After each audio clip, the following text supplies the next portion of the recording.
சப்போட்டா சார். இப்பதான் போட்டுதான் சார். அனைவருக்கும் வணக்கம்.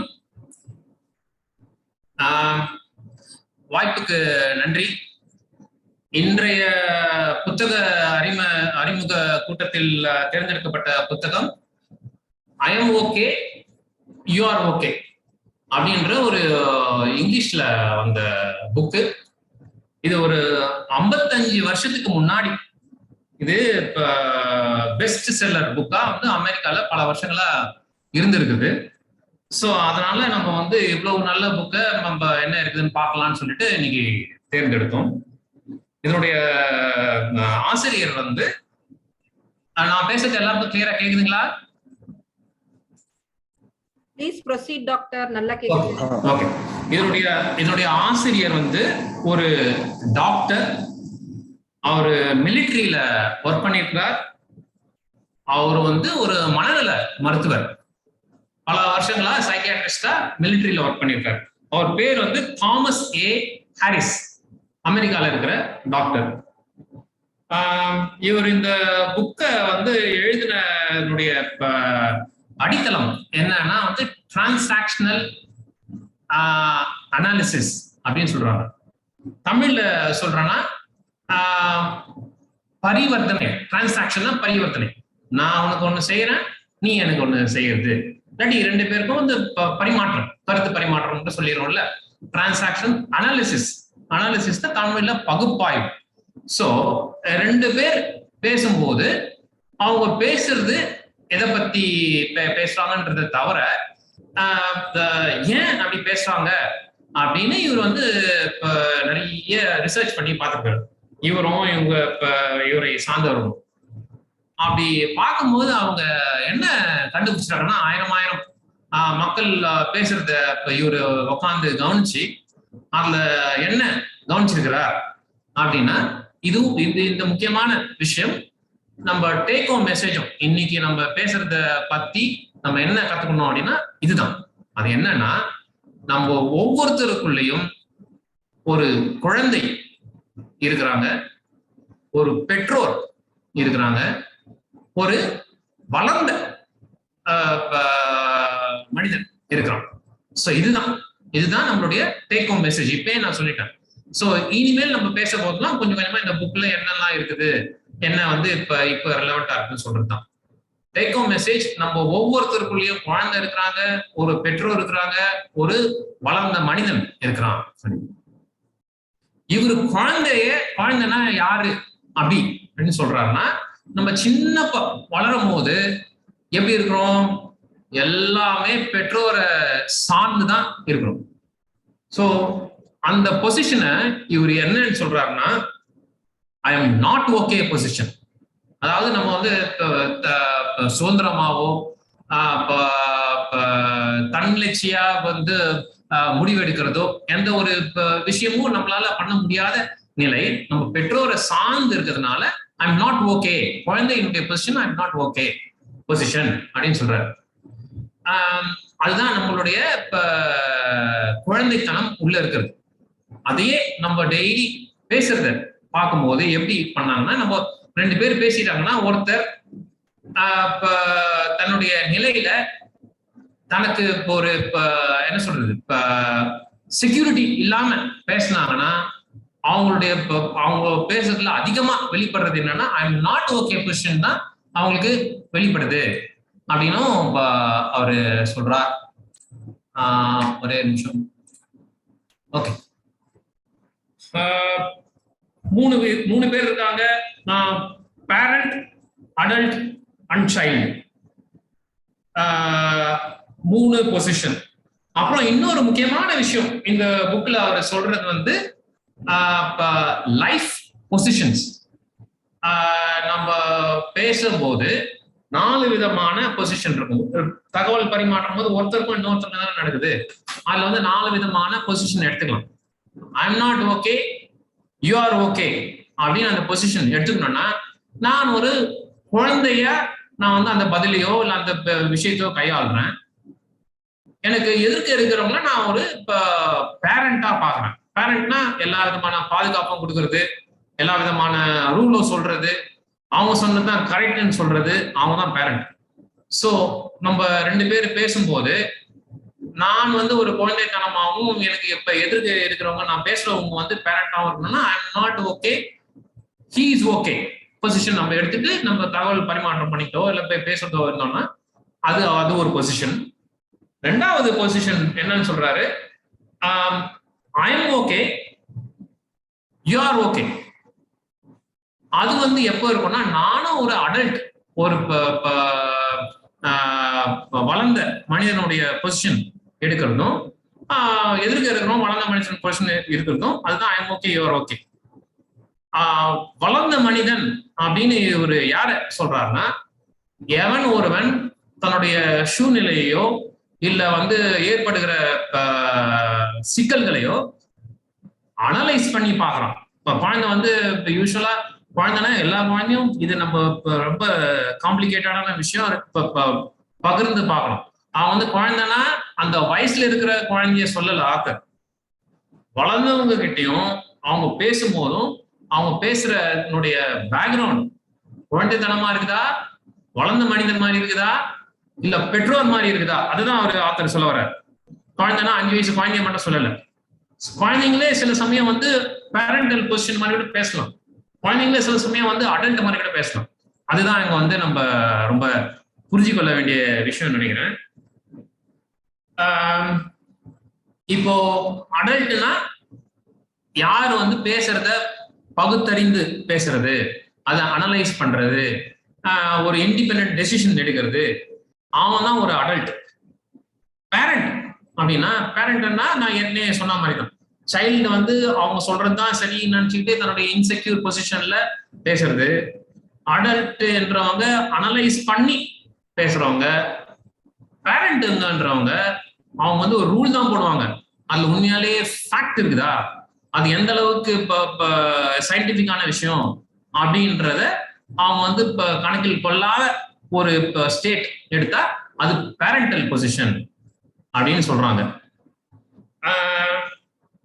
வேற கொஞ்சம் விஷயம் சொல்லணும்னா, இந்த புக்கு தமிழ்ல இல்ல, நிறைய வந்து பெஸ்ட் செல்லர் புக் எல்லாம் தமிழ்ல பண்றாங்க. இந்த புக்கு எனக்கு தெரிஞ்சு தமிழ்ல இல்லை. தமிழ்ல இருந்துதான் நல்லா இருக்கும். இது ஒரு ஈஸி டு ரீட் புக்கும் இல்ல. இல்ல அந்த காலத்துல இருந்த 55 வருஷத்துக்கு முன்ன இருந்த ஒரு டாக்டருங்க எவ்வளவு ஒரு கொஞ்சம் காம்ப்ளிகேட்டடான வாக்கியங்கள் வார்த்தைகள் பயன்படுத்துவாங்களோ அதை பயன்படுத்தி தான் எழுதியிருக்கிறாங்க. ஃபாலோ பண்றது கொஞ்சம் டிஃபிகல்ட்டா தான் இருக்குது. இருந்தாலும் இந்த புக்கு ஒரு நல்ல புக்குன்னு சொல்றதுக்கு காரணம் நம்ம டேக் ஹோம் மெசேஜ் தான். இது என்ன நமக்கு இப்போ உபயோகமா இருக்கும், இப்ப தற்சமயத்துக்கு என்ன உபயோகமா இருக்குன்னா, நம்ம உள்நோக்கி பார்க்கறதுக்கு ரொம்ப ரொம்ப யூஸ்ஃபுல்லா இருக்கும். என்ன உள்நோக்கி பார்க்க போறோம் அப்படின்னா, நம்ம ஒருத்தர்கிட்ட வந்து இன்னொருத்தர்கிட்ட பேசும்போது நம்ம எப்படி பேசுவோம்ன்றதை நம்மளே அனலைஸ் பண்ணி பார்த்துக்கலாம். அனலைஸ் பண்ணி பார்த்துக்கலாம்னா நம்ம வந்து சைல்டு மாதிரி பேசுறோமா, அடல்ட் மாதிரி பேசுறோமா, இல்லை பேரண்ட் மாதிரி பேசுறோமா. ஸோ ஏதாவது ஒரு வார்த்தை சொன்னா கூட சைல்டு பொசிஷன் எடுத்துக்கணும்னா வந்து இப்ப எனக்கு அது வேணும், இது வேணும், இது இப்படி தான் நல்லா இருக்கும், இல்ல எந்துதான் நல்லா இருக்குது அப்படின்லாம் சொன்னா அதெல்லாம் யார் பண்ணுவா, குழந்தைங்க தான் பண்ணுவாங்க. ஸோ அந்த சைல்டு பொசிஷனை நம்ம எடுத்து ஏதாவது பேசணும்னா உங்களை நீங்க பேசுறதுல வந்து சைல்டுடைய உருவத்தை தான் நீங்க எடுத்துக்கிட்டீங்கன்னா, இல்ல நான் சொல்றது எதுவுமே கேட்காம இல்ல அப்படிதான் பண்ணணும், இப்படிதான் பண்ணணும், இது சரி கிடையாது, அது சரி கிடையாது அப்படின்னு சொன்னோம்னா அது பேரண்டல் பொசிஷன். அடல்ட் பொசிஷன் வந்து எந்த ஒரு விஷயத்தையும் அலசி ஆலோசிச்சு அதனுடைய தரவுகளையே பார்த்து அதுக்கு கரெக்டா இருக்குதான்னு சொல்லி அனலைஸ் பண்ணி பார்க்கறது அடல்ட். ஸோ நம்மளே டெய்லி ஒரு நாளைக்கு 16 மணி நேரம் முயற்சிட்டு இருக்கோம், 16 மணி நேரம் முயற்சிட்டு இருக்கும்போது பக்கத்துல யார்கிட்ட பேசுறோம், பேசுறதே நம்மளுக்கே வந்து கொஞ்சம் யோசிக்கலாம், நம்ம எந்த மாதிரியான பொசிஷன் அதிகமா எடுத்து பேசுறோமா அப்படின்னு சொல்லிட்டு. அதுதான் அப்படி இங்க இருக்கு. அதுல காம்ப்ளிமெண்டரி பொசிஷன் அப்படின்னா, நம்ம இன்னொருத்தருக்கூட பேசும்போது அந்த உறவுகளை மேம்படுத்த வேண்டும் என்றால் அது வந்து அடல்ட் டு அடல்ட் அப்படின்னா அது காம்ப்ளிமெண்டரி. அது வந்து அந்த உறவு தொடரும், அந்த கான்வர்சேஷன் தொடரும். இல்லாட்டி பேரண்ட் சைல்டு பேரண்ட், அதுவும் காம்ப்ளிமெண்டரி தான். இப்போ நம்ம கூட பேசுறவங்க வந்து சைல்டு மாதிரி இருந்தோம், அவங்களுக்கு அட்வைஸ் பண்ணும்போது நம்ம ஒரு பேரண்ட் மாதிரி சொல்லியும் அதை அவங்க ஏத்துக்கிட்டு அவங்க திருப்பி வந்து சைல்டு மாதிரி பிஹேவ் பண்ணாங்கன்னா அது தொடரும். ஆனா திருப்பி அவங்க பேசுற வார்த்தை மாறுபட்டு நம்ம அவங்களுக்கு முரண்பாடா பதில் சொன்னோம்னா அந்த உறவுகளோ அந்த கான்வர்சேஷனும் தொடராது அப்படின்னு சொல்றாரு. இந்த வார்த்தையை நான் கொஞ்சம் படிக்கிறேன் பாருங்க. ஆத்தர் என்ன சொல்றாருன்னா, the adult is different from the parent which is judgmental. பேரண்ட்னா ஜட்ஜ்மெண்டலா இருக்கு, அது அப்படிதான் இது இப்படிதான் அப்படின்னு சொல்றவங்க parent. in an imitative way, அதே பயமுறுத்துற மாதிரி என்ன அப்படி பண்ற இப்படி பண்றேன்னு அதிகாரம் பண்ணி சொல்றாங்கல்ல, அதுதான் parent. and seeks to enforce, அதாவது புகுத்துறது. அப்புறமா வந்து இப்ப அது வந்து வெளிப்படையா இல்லாம அவங்களுடைய ஸ்டாண்டர்ட்ஸ் வச்சுட்டு இருக்கிறவங்க தான் வந்து பேரண்ட். குழந்தைக்கு முன்னாடி எப்படி பேசுறவங்களோ அதான் பேரண்ட். ஆனா அடல்ட் எப்படி இருக்கணும்னா, he has got a power to examine the child. குழந்தை என்ன பண்றாங்கன்னா தனக்குள்ள இருக்கிற குழந்தைய பாக்குறது, வெதர் அவங்களோட ஃபீலிங் வந்து கரெக்டா இல்லையா அப்படின்னு ஆலோசிச்சு பார்க்கறது கூட பண்றவங்க ஒரு அடல்ட் அப்படின்னு சொல்றாங்க. சோ 4 லைஃப் பொசிஷன் சொல்றாங்க. I am not okay, you R okay. இது வந்து எல்லா குழந்தைகளும் இதுதான் position.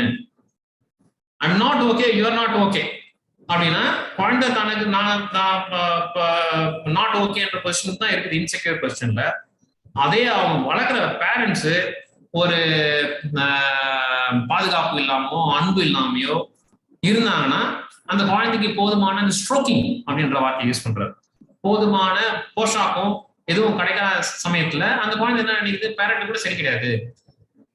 Parent you are okay அப்படின்னு குழந்தை எப்ப நினைக்கிறதுனா வந்து பாதுகாப்பும் அன்பும் அரவணைப்பும் கொடுக்குற பேரண்ட்ஸை பார்த்து யூ ஆர் ஓகே, எனக்கு எல்லாத்தையும் நீ பண்ற, நான் உன்னை டிபெண்ட் பண்ணியிருக்கிறேன் அப்படின்னும் போது you are okay but I am not okay because I am dependent on you அப்படின்ற பொசிஷன். ஆனா இப்போ பேரண்ட்ஸ் சரியில்லைன்னா அந்த யூ ஆர் நாட் ஓகேன்னு தெரியுது. அதே குழந்தை இப்ப எக்ஸாம்பிள்லாம் என்ன சொல்றாருன்னா, ஒரு நல்ல அடிபட்டுச்சு, அந்த மனவலியோ இல்ல பிசிக்கல் வலியோ அதை வந்து அந்த குழந்தையே இப்ப வந்து இப்ப ஏதோ சமாளிச்சு தேத்தி வெளியே வந்துடுச்சு அப்படின்னா அதுக்கு ஒரு கான்பிடன்ஸ் வந்துடும், நான் ஓகே தான். ஆனா வந்து என்னை சுத்தி இருக்கிறவங்க தான் சரி கிடையாது. ஏன்னா அந்த அரவணைப்பும் பாதுகாப்பும் அன்பும் கிடைக்காத சமயத்துல எல்லாமே சரியில்லை அப்படின்னு நினைச்சிடும். அது வந்து I am okay, you R not okay அப்படின்னு அபியூசிவ் பேரண்ட்ஸ் குழந்தைங்க இந்த மாதிரி பொசிஷனை எடுத்துக்கும். வளர்ந்த பிறகு இதே குழந்தை அடல்ட் வயசு வந்த பிறகும் இந்த பொசிஷன்ல கண்டினியூ ஆகும் அப்படின்னு சொல்றாரு. I am okay, you are ஓகேன்ற பொசிஷன் வந்து கான்சியஸா நம்ம வந்து டெசிஷன் எடுக்கும் போது எடுத்துக்கிற பொசிஷன். ஆனா பை டிஃபால்ட் எல்லாருமே மெஜாரிட்டி ஆஃப் த மக்கள் என்ன நினைக்கிறோம், I am not okay, you are okay. I'm not okay and you are okay is the default position for many அப்படின்னு சொல்றாரு. அதாவது நம்ம தன்னிச்சையா முடிவு எடுக்காம வந்து நம்மளுக்கு யாராவது பாதுகாப்பு கொடுப்பாங்களா, நம்மளுக்கு யாராவது அன்பு கொடுப்பாங்களா, நம்ம அவங்களுடைய அரவணைப்புல இருப்போமா அப்படின்னா மெஜாரிட்டி ஆஃப் த மக்களுடைய மனநிலை இருக்குது அப்படின்னு 55 வருஷத்துக்கு முன்ன அவர் சொல்லியிருக்கிறார். இப்போதைக்கு எந்த அளவுக்கு மாற்றங்கள் ஏற்பட்டிருக்குது, சமுதாய சூழ்நிலைகள்ல மாறி இருக்குது என்றெல்லாம் வந்து நம்மளே ஆலோசிக்க வேண்டும். அந்த காலத்துல இவ்வளவு தகவல் பரிமாற்றமோ இல்ல இன்ஃபர்மேஷனோ நிறைய பேருக்கு கிடைச்சிருக்காது. சோ இது இப்பவும் அப்ளிகபிள் ஆகுமான்றது எனக்கு கரெக்டா தெரியல.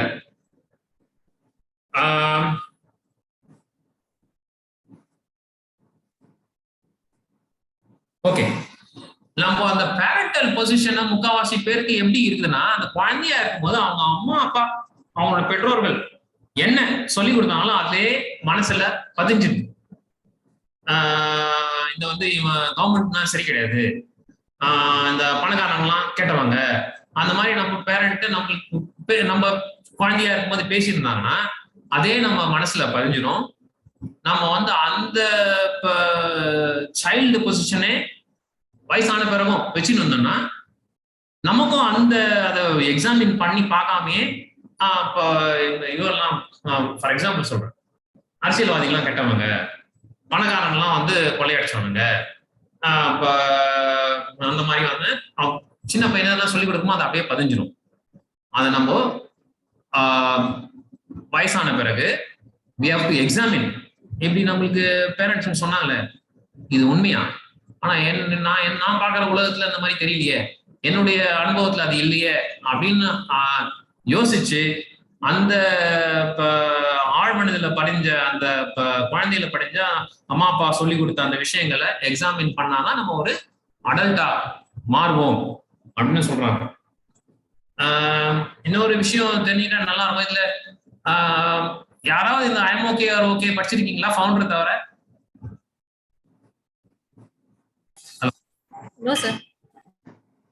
படிச்சது இல்லை. ஓகே. இப்ப நான் யூடியூப்ல பார்த்தேன் இத பத்தி என்ன எல்லாம் சொல்லியிருக்காங்கன்னு சொல்லிட்டு. ஒரு வீடியோல இந்த சைக்கியாட்ரிஸ்ட் தாமஸ் ஏ ஹாரிஸ் அமெரிக்கால இருக்கிற ஒரு ஸ்கூல்ல போயிட்டு டீச்சருங்களுக்கு ஓகே ஸ்கூல் அப்படின்னு ஒரு பாடம் எடுக்கிறார். எப்படி வந்து குழந்தைங்களை வந்து இப்ப அவங்களுடைய மனநிலையும் அவங்க கிட்ட நம்ம பெற்றோர்களோ இல்லை டீச்சரோ அணுகிற முறையும் எப்படிலாம் இருக்கணும் அப்படின்ட்டு எடுக்கிறாரு. அந்த காலத்து ரெக்கார்டிங் பலர் அதை அப்படியே அப்லோட் பண்ணி வச்சிருக்காங்க. ஓகே ஸ்கூல் அப்படின்னு சொல்லிட்டு இவர் எடுத்து அந்த வீடியோவே இருக்கு. ஒருவேளை நம்ம பள்ளிக்கு அது பயன்படுமா என்னன்னு தெரியல. நான் வந்து அந்த லிங்கை வந்து இப்போ ஸ்கூல் அத்தாரிட்டிஸ்க்கு நான் இப்போ ஃபார்வர்ட் பண்ணி விடுறேன். விஜயா நான் அனுப்பிச்சு விடுறேன். நீங்க போட்டு பாக்குறீங்களா, அது புரியுதான்னு கொஞ்சம் பாருங்க. அது ஒண்ணு. வேற என்ன, இந்த புக்கு படிக்கணும்னா கொஞ்சம் நாள் ஆகும்னு நினைக்கிறேன். ஏற்கனவே சொன்ன மாதிரி கொஞ்சம் கஷ்டமானதான் இருக்கு.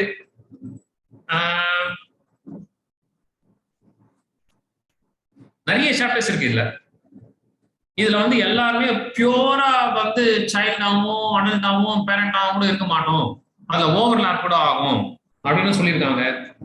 சில பேர் வந்து இதுக்கு ரிவ்யூ எழுதியிருக்காங்க. Psycho analysis of parent child transaction அதெல்லாம் கூட சொல்லியிருக்காங்க.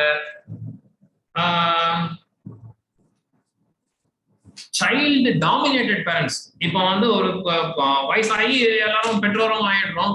அந்த பெற்றோருக்கு குழந்தைத்தனமான மனப்பக்குவம் தான் இருக்குது அப்படின்னா அவங்க அந்த குழந்தைக்கு என்ன மாதிரியான பேரண்டா இருப்பாங்க அப்படின்னும் இருக்குது. ஸோ இதுல என்ன நான் புரிஞ்சுக்கிறேன் அப்படின்னா,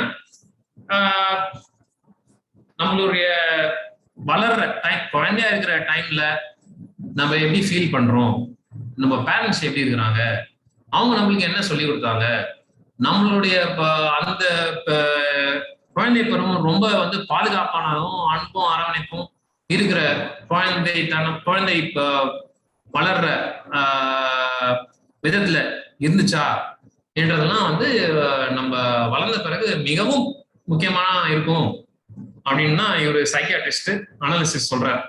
நம்ம அப்ப கத்துக்கின விஷயங்கள், அப்ப மனசுல பதிஞ்ச விஷயங்கள் தான் வந்து நம்ம வெளிப்படும். அன்லஸ் நம்ம வந்து அதை திருப்பி பின்னாடி போய் நான் இது நினைக்கிறேன்னா இது உண்மையா இல்லையா அப்படின்னு பகுப்பாய்வு பண்ணி பார்த்தாதான் நம்ம வந்து நம்ம நினைச்சு இருக்கிறது சரியோ இல்லையோ அதை மாற்ற வேண்டுமோன்றத அந்த அனாலிசிஸ் பண்ணி நம்ம முதிர்ச்சி பெறுவோம் அப்படின்றதுதான் நம்ம இந்த புக்ல இருந்து எடுத்துக்கொண்ட விஷயம். நான் இத ஸ்லைடு போடல, என்ன போடுறதுன்னு தெரியல, ஏன்னா நிறைய இருக்கு. அப்படியே போட்டிருந்தாலும் 2 விஷயம் தான், பேரண்ட், சைல்டு, அடல்ட் அப்படின்னு 3 கொஸ்டின் இருக்கு, அதை போட்டிருக்கலாம். இன்னொன்னு வந்து லைஃப் பொசிஷன்ஸ் என்ன எடுத்துக்கணும், I'm okay you're okay, I'm okay you are not okay, I'm not okay you are not okay, அப்ப அந்த மாதிரியான 4 பொசிஷன் அந்த மாதிரி போட்டிருக்கலாம். இது சொன்னா வந்து கொஞ்சம் டிஃபிகல்ட்டா தான் இருக்கும்னு நினைக்கிறேன். நம்மளே படிச்சு அதை கொஞ்சம் உணர்ந்தா கொஞ்சம் நல்லா இருக்கும். எனக்குமே கூட நிறைய விஷயங்கள் புரியல, கஷ்டமா தான் இருக்கு. I just wanted to say இன்னும் நிறைய படிக்க வேண்டியது இருக்கும். அதை ஆடியோ புக்ல கேட்க முடியுமா அப்படின்னு நம்ம பார்த்தாலும் நல்லது. தமிழாக்கமும் இல்லை. அப்புறம் ஒரு நிமிஷம்,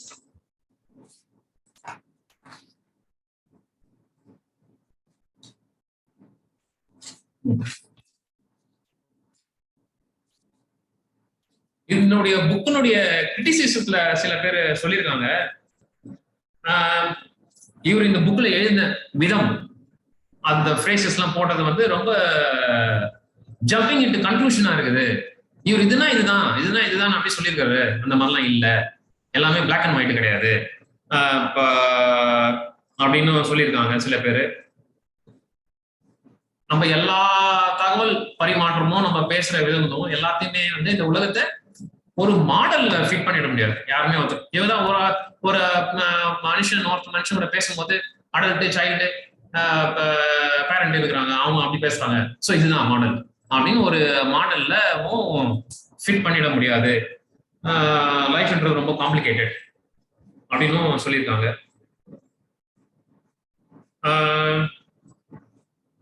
மற்ற ஃபீட்பேக்ஸும் இருக்கு. Some important corrections need to be made அப்படின்னு சொல்லிருக்காங்க.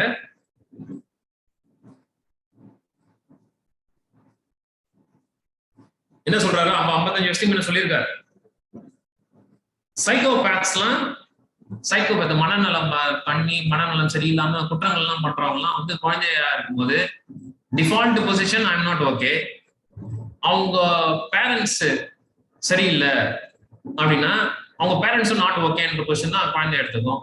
எதிர்காலத்தில் அவங்க சைக்கோபேத்ஸா வராங்க அப்படின்னு வந்து 55 வருஷத்துக்கு முன்னாடி சைக்கானலிஸ்ட் இவர் சொல்லியிருக்கிறார். ஆனா அது அந்த அளவுக்கு உண்மையா? ஏன் நல்லா இல்லாத பேரண்ட்ஸ் குழந்தைங்கள்லாம் வந்து நல்லா வளரலையா? அதான் நம்ம பார்த்துருக்கோம் இல்லையா, தமிழ்ல சொல்றாங்க வந்து சேத்துல இருந்து செந்தாமரை மலருது அப்படின்லாம் சொல்றாங்க.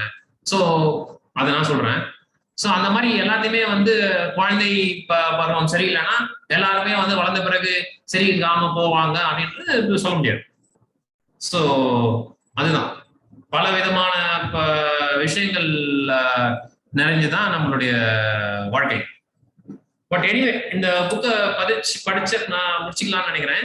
இந்த புக்கை படிச்சா நம்மளே நம்ம என்ன பேசுறோம் அனலைஸ் பண்ணி பேசுறோமா, இல்ல எடுத்தவங்க பேசுறோமா, இல்ல வந்து ஒரு பெற்றோர் மாதிரி வந்து விஷயத்தையே எதுவும் இல்லாம இது இப்படிதான் அது அப்படிதான் அப்படின்னு நம்ம கன்க்ளூட் பண்ணிடுறோமா, இல்ல குழந்தை எனக்கு அது வேணும் இது வேணும் நான் தான் கரெக்டு அப்படின்னு வந்து அடம்பிடிக்கிறோமா. ஸோ அதெல்லாம் நம்ம பார்த்துக்கிட்டு நம்ம பேசும்போது நம்ம உறவுகளை மேம்படுத்த ஒரு அடல்ட் மாதிரி அனலைஸ் பண்ணி பேசுவோம். நமக்குள்ள இந்த 3 பேர் இருக்கிறாங்க, நம்ம பேசும்போது அவங்க வெளிப்படுறாங்க என்ற உள்ளுணர்வு வந்துச்சுன்னா it will be very useful. I think there is plenty more to say and it may be a bit more complicated. இதுதான் நான் இங்க இருக்கிற பெரியோர்களையும் சான்றோர்களையும் என்ன கூறிக்கொள்ள விரும்புறேன்னா, இந்த transactional analysis child adult parent இதை பத்திலாம் நம்ம இலக்கியங்களிலும் நம்ம தமிழ் நூல்களிலும் சொல்லப்பட்டிருக்குதா? எனக்கு சிலது தோணுது இனம் பொருள் ஏவல் அப்படின்னு பார்த்து அனலைஸ் பண்ணி பேசணும்னு சொல்றாங்க. would it apply to this dogma or principle? So I invite others to please contribute. Thank you.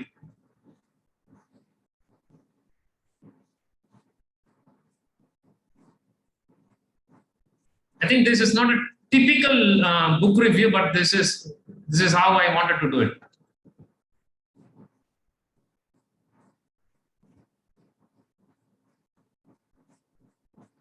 Shan sir,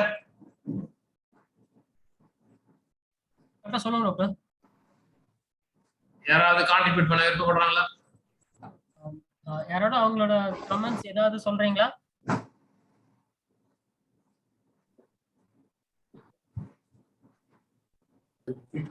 Murali sir, Kanchana ma'am, பூனா மேம்லாம் லைன்ல இருக்காங்க, அவங்கள கேட்டுக்கோப்பா. ஏப்பா ரேகா அப்படி கொத்து விடுறேன். சார் இல்ல சார், ஃபர்ஸ்ட் நீங்க ஆரம்பிக்கணும்ன்றனால அப்படி சொன்னேன் சார். எப்பவுமே எல்லா புக் ரிவ்யூலயும் நீங்க சொல்றீங்கல்ல, அதனால சொன்னேன் சார்.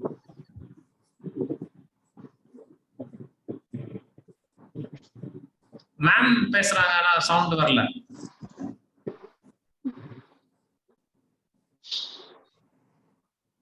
கேக்குதா?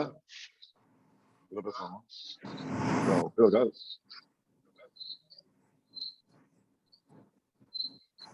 சார் கேக்குறது சார், பேசலாம்.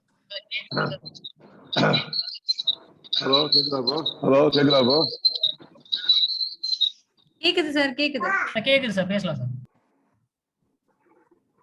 இந்த இந்த புக் ரிவ்யூ, இந்த புக் வந்து நம்ம டாக்டர் கோகுல் தான் செலக்ட் பண்ணி கொடுத்தேன். என்ன காரணம் அப்படின்னாக்கா, நிறைய மெடிக்கல் டேர்ம்ஸ் நிறைய இருக்கும், ஆனா ரொம்ப இன்ட்ரெஸ்டிங் புக்கு. அதனால வந்து டாக்டர் வந்து என்னோட நிறைய புரிஞ்சுப்பாரு, புரிஞ்சுட்டு சொல்லுவாருன்னு தான் நான் சஜஸ்ட் பண்ணேன். ஆனா இன்னைக்கு வந்து டாக்டர் வந்து அவரே வந்து ரொம்ப காம்ப்ளிகேட்டடா இருக்குன்னு சொல்லிட்டாரு. இந்த புக்கை வந்து நான் வந்து மேபி ஒரு 40 இயர்ஸ் முன்னாடி படித்தேன். நாங்கள் வந்து ஒரு காலேஜ் ஸ்டூடெண்டாக இருந்த காலத்தில் நான் படித்தேன். ஸோ 15 இயர்ஸ் முன்னாடி புக்கு வந்தது அப்படின்னாக்கா, அந்த புக்கு வந்து ஒரு 15 இயர்ஸ்க்குள்ள நான் படிச்சிருக்கேன் அப்படின்னா. அந்த காலகட்டங்களில் இது ரொம்ப ரொம்ப பாப்புலர் புக்காக இருந்தது. என்ன மாதிரி இருக்கக்கூடிய ஒரு குரூப் அந்த மாதிரி புக்ஸ் எல்லாம் தேடி தேடி படிப்போம் போயிட்டு. அந்த மாதிரி குரூப்ல நிறைய இந்த புக்கை நிறைய பேசப்பட்டது, நிறைய படிச்சாங்க. இந்த புக்குக்கு ஒரு ஒரு பேரண்ட் இருக்கு இந்த புக்குக்கு. அதாவது கேம்ஸ் பீப்புள் பிளே அப்படின்னு ஒரு புக்கு. இந்த தாமஸ் ஹாரிசனுடைய குரு எரிக் பர்ன் ஒருத்தர், அவர் எழுதின ஒரு புக். அந்த புக்குமே நிறைய இந்த புக்கில் கோட் பண்ணுவார். ஐ எம் ஓகே ஒரு புக்கில் நிறைய இடங்கள்ல வந்து அந்த கேம்ஸ் பீப்புள் பிளேயரையும் கோட் பண்ணுவார். இந்த ஐ எம் ஓகே ஒரு புக்கு ரொம்ப பாப்புலர் ஆகி பெரிய பெஸ்ட் செல்லராக போனப்புறம் இதனுடைய 2வது பாகம் அதையும் தாமஸ் ஹாரிஸ் எழுதினாரு, ஸ்டேயிங் ஓகே அப்படின்னு ஒரு புக்கு. இந்த 3 புக்குமே நானே வந்து பர்சனலா நம்ம லைப்ரரிக்கு வாங்கி கொடுத்துருக்கேன். இப்போ டாக்டர் காமிச்ச காப்பியை பார்த்தா அது நான் வாங்கி கொடுத்த புக்குன்னு நினைக்கிறேன். கொஞ்சம் பழைய புக்கா இருக்கு. கொஞ்சம் தேடி கண்டுபிடிச்சிங்கன்னா அந்த games people play, staying okay இதெல்லாம் கூட கிடைக்கும், நம்ம லைப்ரரியில் கிடைக்கும்.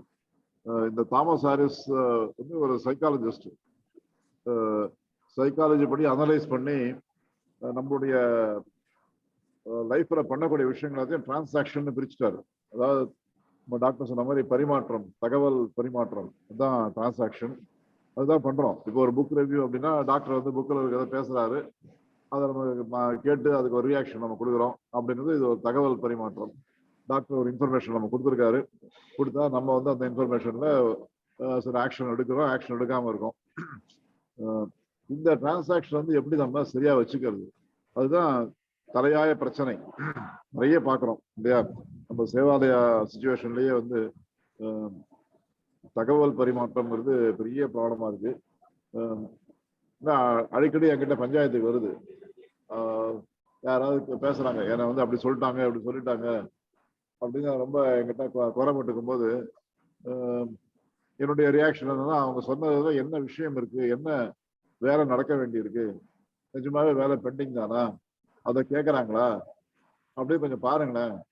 பார்த்துட்டு ஆமா உங்ககிட்ட வேலை பெண்டிங்கா இருக்கு அப்படின்னு சொன்னா நியாயம் தானே, இந்த வேலை பெண்டிங்கா இருக்கு, இந்த வேலை நடக்கணும் அப்படின்னு சொல்றாங்க, அந்த வேலையை செஞ்சுட்டு போயிடுங்களேன் அப்படின்னு சொன்னாக்கா, உடனே அவங்க சொல்றது கரெக்டு தான், அவங்க சொன்ன விஷயம் கரெக்டு, ஆனா அவங்க சொன்ன முறை தப்பு அப்படின்னு. இது ஆல்மோஸ்ட் வாரத்துல ஒரு 4 கேஸ் வருது என்கிட்ட பஞ்சாயத்துக்கு. இப்போ இதை நம்ம பார்க்கணும். அப்ப என்ன ஆயிடுதுன்னா, அதெல்லாம் வந்து I am okay you R okay என்ற ஸ்டேஜ்ல இல்லாம நடக்கக்கூடிய தகவல் பரிமாற்றங்கள். இதுல வந்து சொன்ன விஷயத்தை ஒத்துக்கிறோம், ஆனா வந்து சொன்ன விதத்தை ஒத்துக்க மாட்டோம் அப்படின்றாங்க. சொன்ன விஷயத்தை ஒத்துக்கிறதே வந்து நான் ஒரு 15 நிமிஷம் எக்ஸ்பிளைன் பண்ணணும், இந்த ரீசனுக்காக தான் இப்படி சொல்லியிருக்காங்க அப்படின்னு சொல்லும் போதுதான் அதுல இருக்கக்கூடிய நியாயத்தை பார்க்கறதுக்கான ஒரு வாய்ப்பு கிடைக்குது. இந்த மாதிரி இருக்க வேண்டாம் சிச்சுவேஷன். இது என்ன ஆயிடுதுனாக்கா, நம்மளோட ரிலேஷன் ஸ்பாயில் ஆயிடுது. ரைட்டுங்களா? இப்போ சொன்ன விஷயம் கரெக்டா இருக்கும், சொன்ன முறை தப்பு அப்படின்னு சொல்றாங்கன்னா, அந்த முறை தப்பான அந்த மாதிரி லெவல்லயே நம்ம அடுத்தவங்ககிட்ட பேசிட்டே இருந்தோம்னு சொன்னாக்கா, நம்மளுக்கும் அந்த அடுத்தவங்களுக்கும் இருக்கக்கூடிய இந்த ஒரு சுமூகமான உறவு அது விடுபட்டு போயிடுது. சுமூகமான உறவு நல்லா மெயின்டைன் பண்றோம் அப்படின்னாக்கா, நம்ம என்ன சொன்னாலும் கேட்பாங்க, நம்ம சொல்றதெல்லாம் ஒத்துப்பாங்க, சரியா புரியும், சரியான வகையில புரியும், புரிஞ்சு அதுக்கு உண்டான வேலை அடுத்த வேலை கரெக்டா நடக்கும். அந்த மாதிரி இல்லாம பிளாக் ஆயிடுது. பிளாக் ஆயிட்டு நம்மளுடைய பேரண்ட் இல்லையா, அந்த பேரண்ட் சொல்றாங்க, பேரண்ட் ரியாக்ஷன், நான் சொல்றேன் செய்ய அப்படின்னு சொல்லி ஒரு பேரண்ட் ரியாக்ஷன் வரும்போது எதிர் சைடுல ஒரு சைல்டு ரியாக்ஷன் எதிர்பார்க்கிறோம். சைல்டு ரியாக்ஷன் என்ன, அடங்கி போறது, அடங்கி போய் அப்பா அம்மா சொல்லிட்டாங்க அதை அப்படியே கேட்கணும் அப்படிங்கிறது. டாக்டர் சொன்ன மாதிரி 55 வருஷத்துக்கு முன்னாடி, 55 இயர்ஸுக்கு முன்னாடி அப்பா அம்மா சொல்றத பசங்க அப்படியே பயந்து போய் கேட்டிருக்கலாம். இன்னைக்கு தேதியில எந்த பையனும் கேட்கறது இல்லை அந்த மாதிரி. அதெல்லாம் மாறி போச்சு.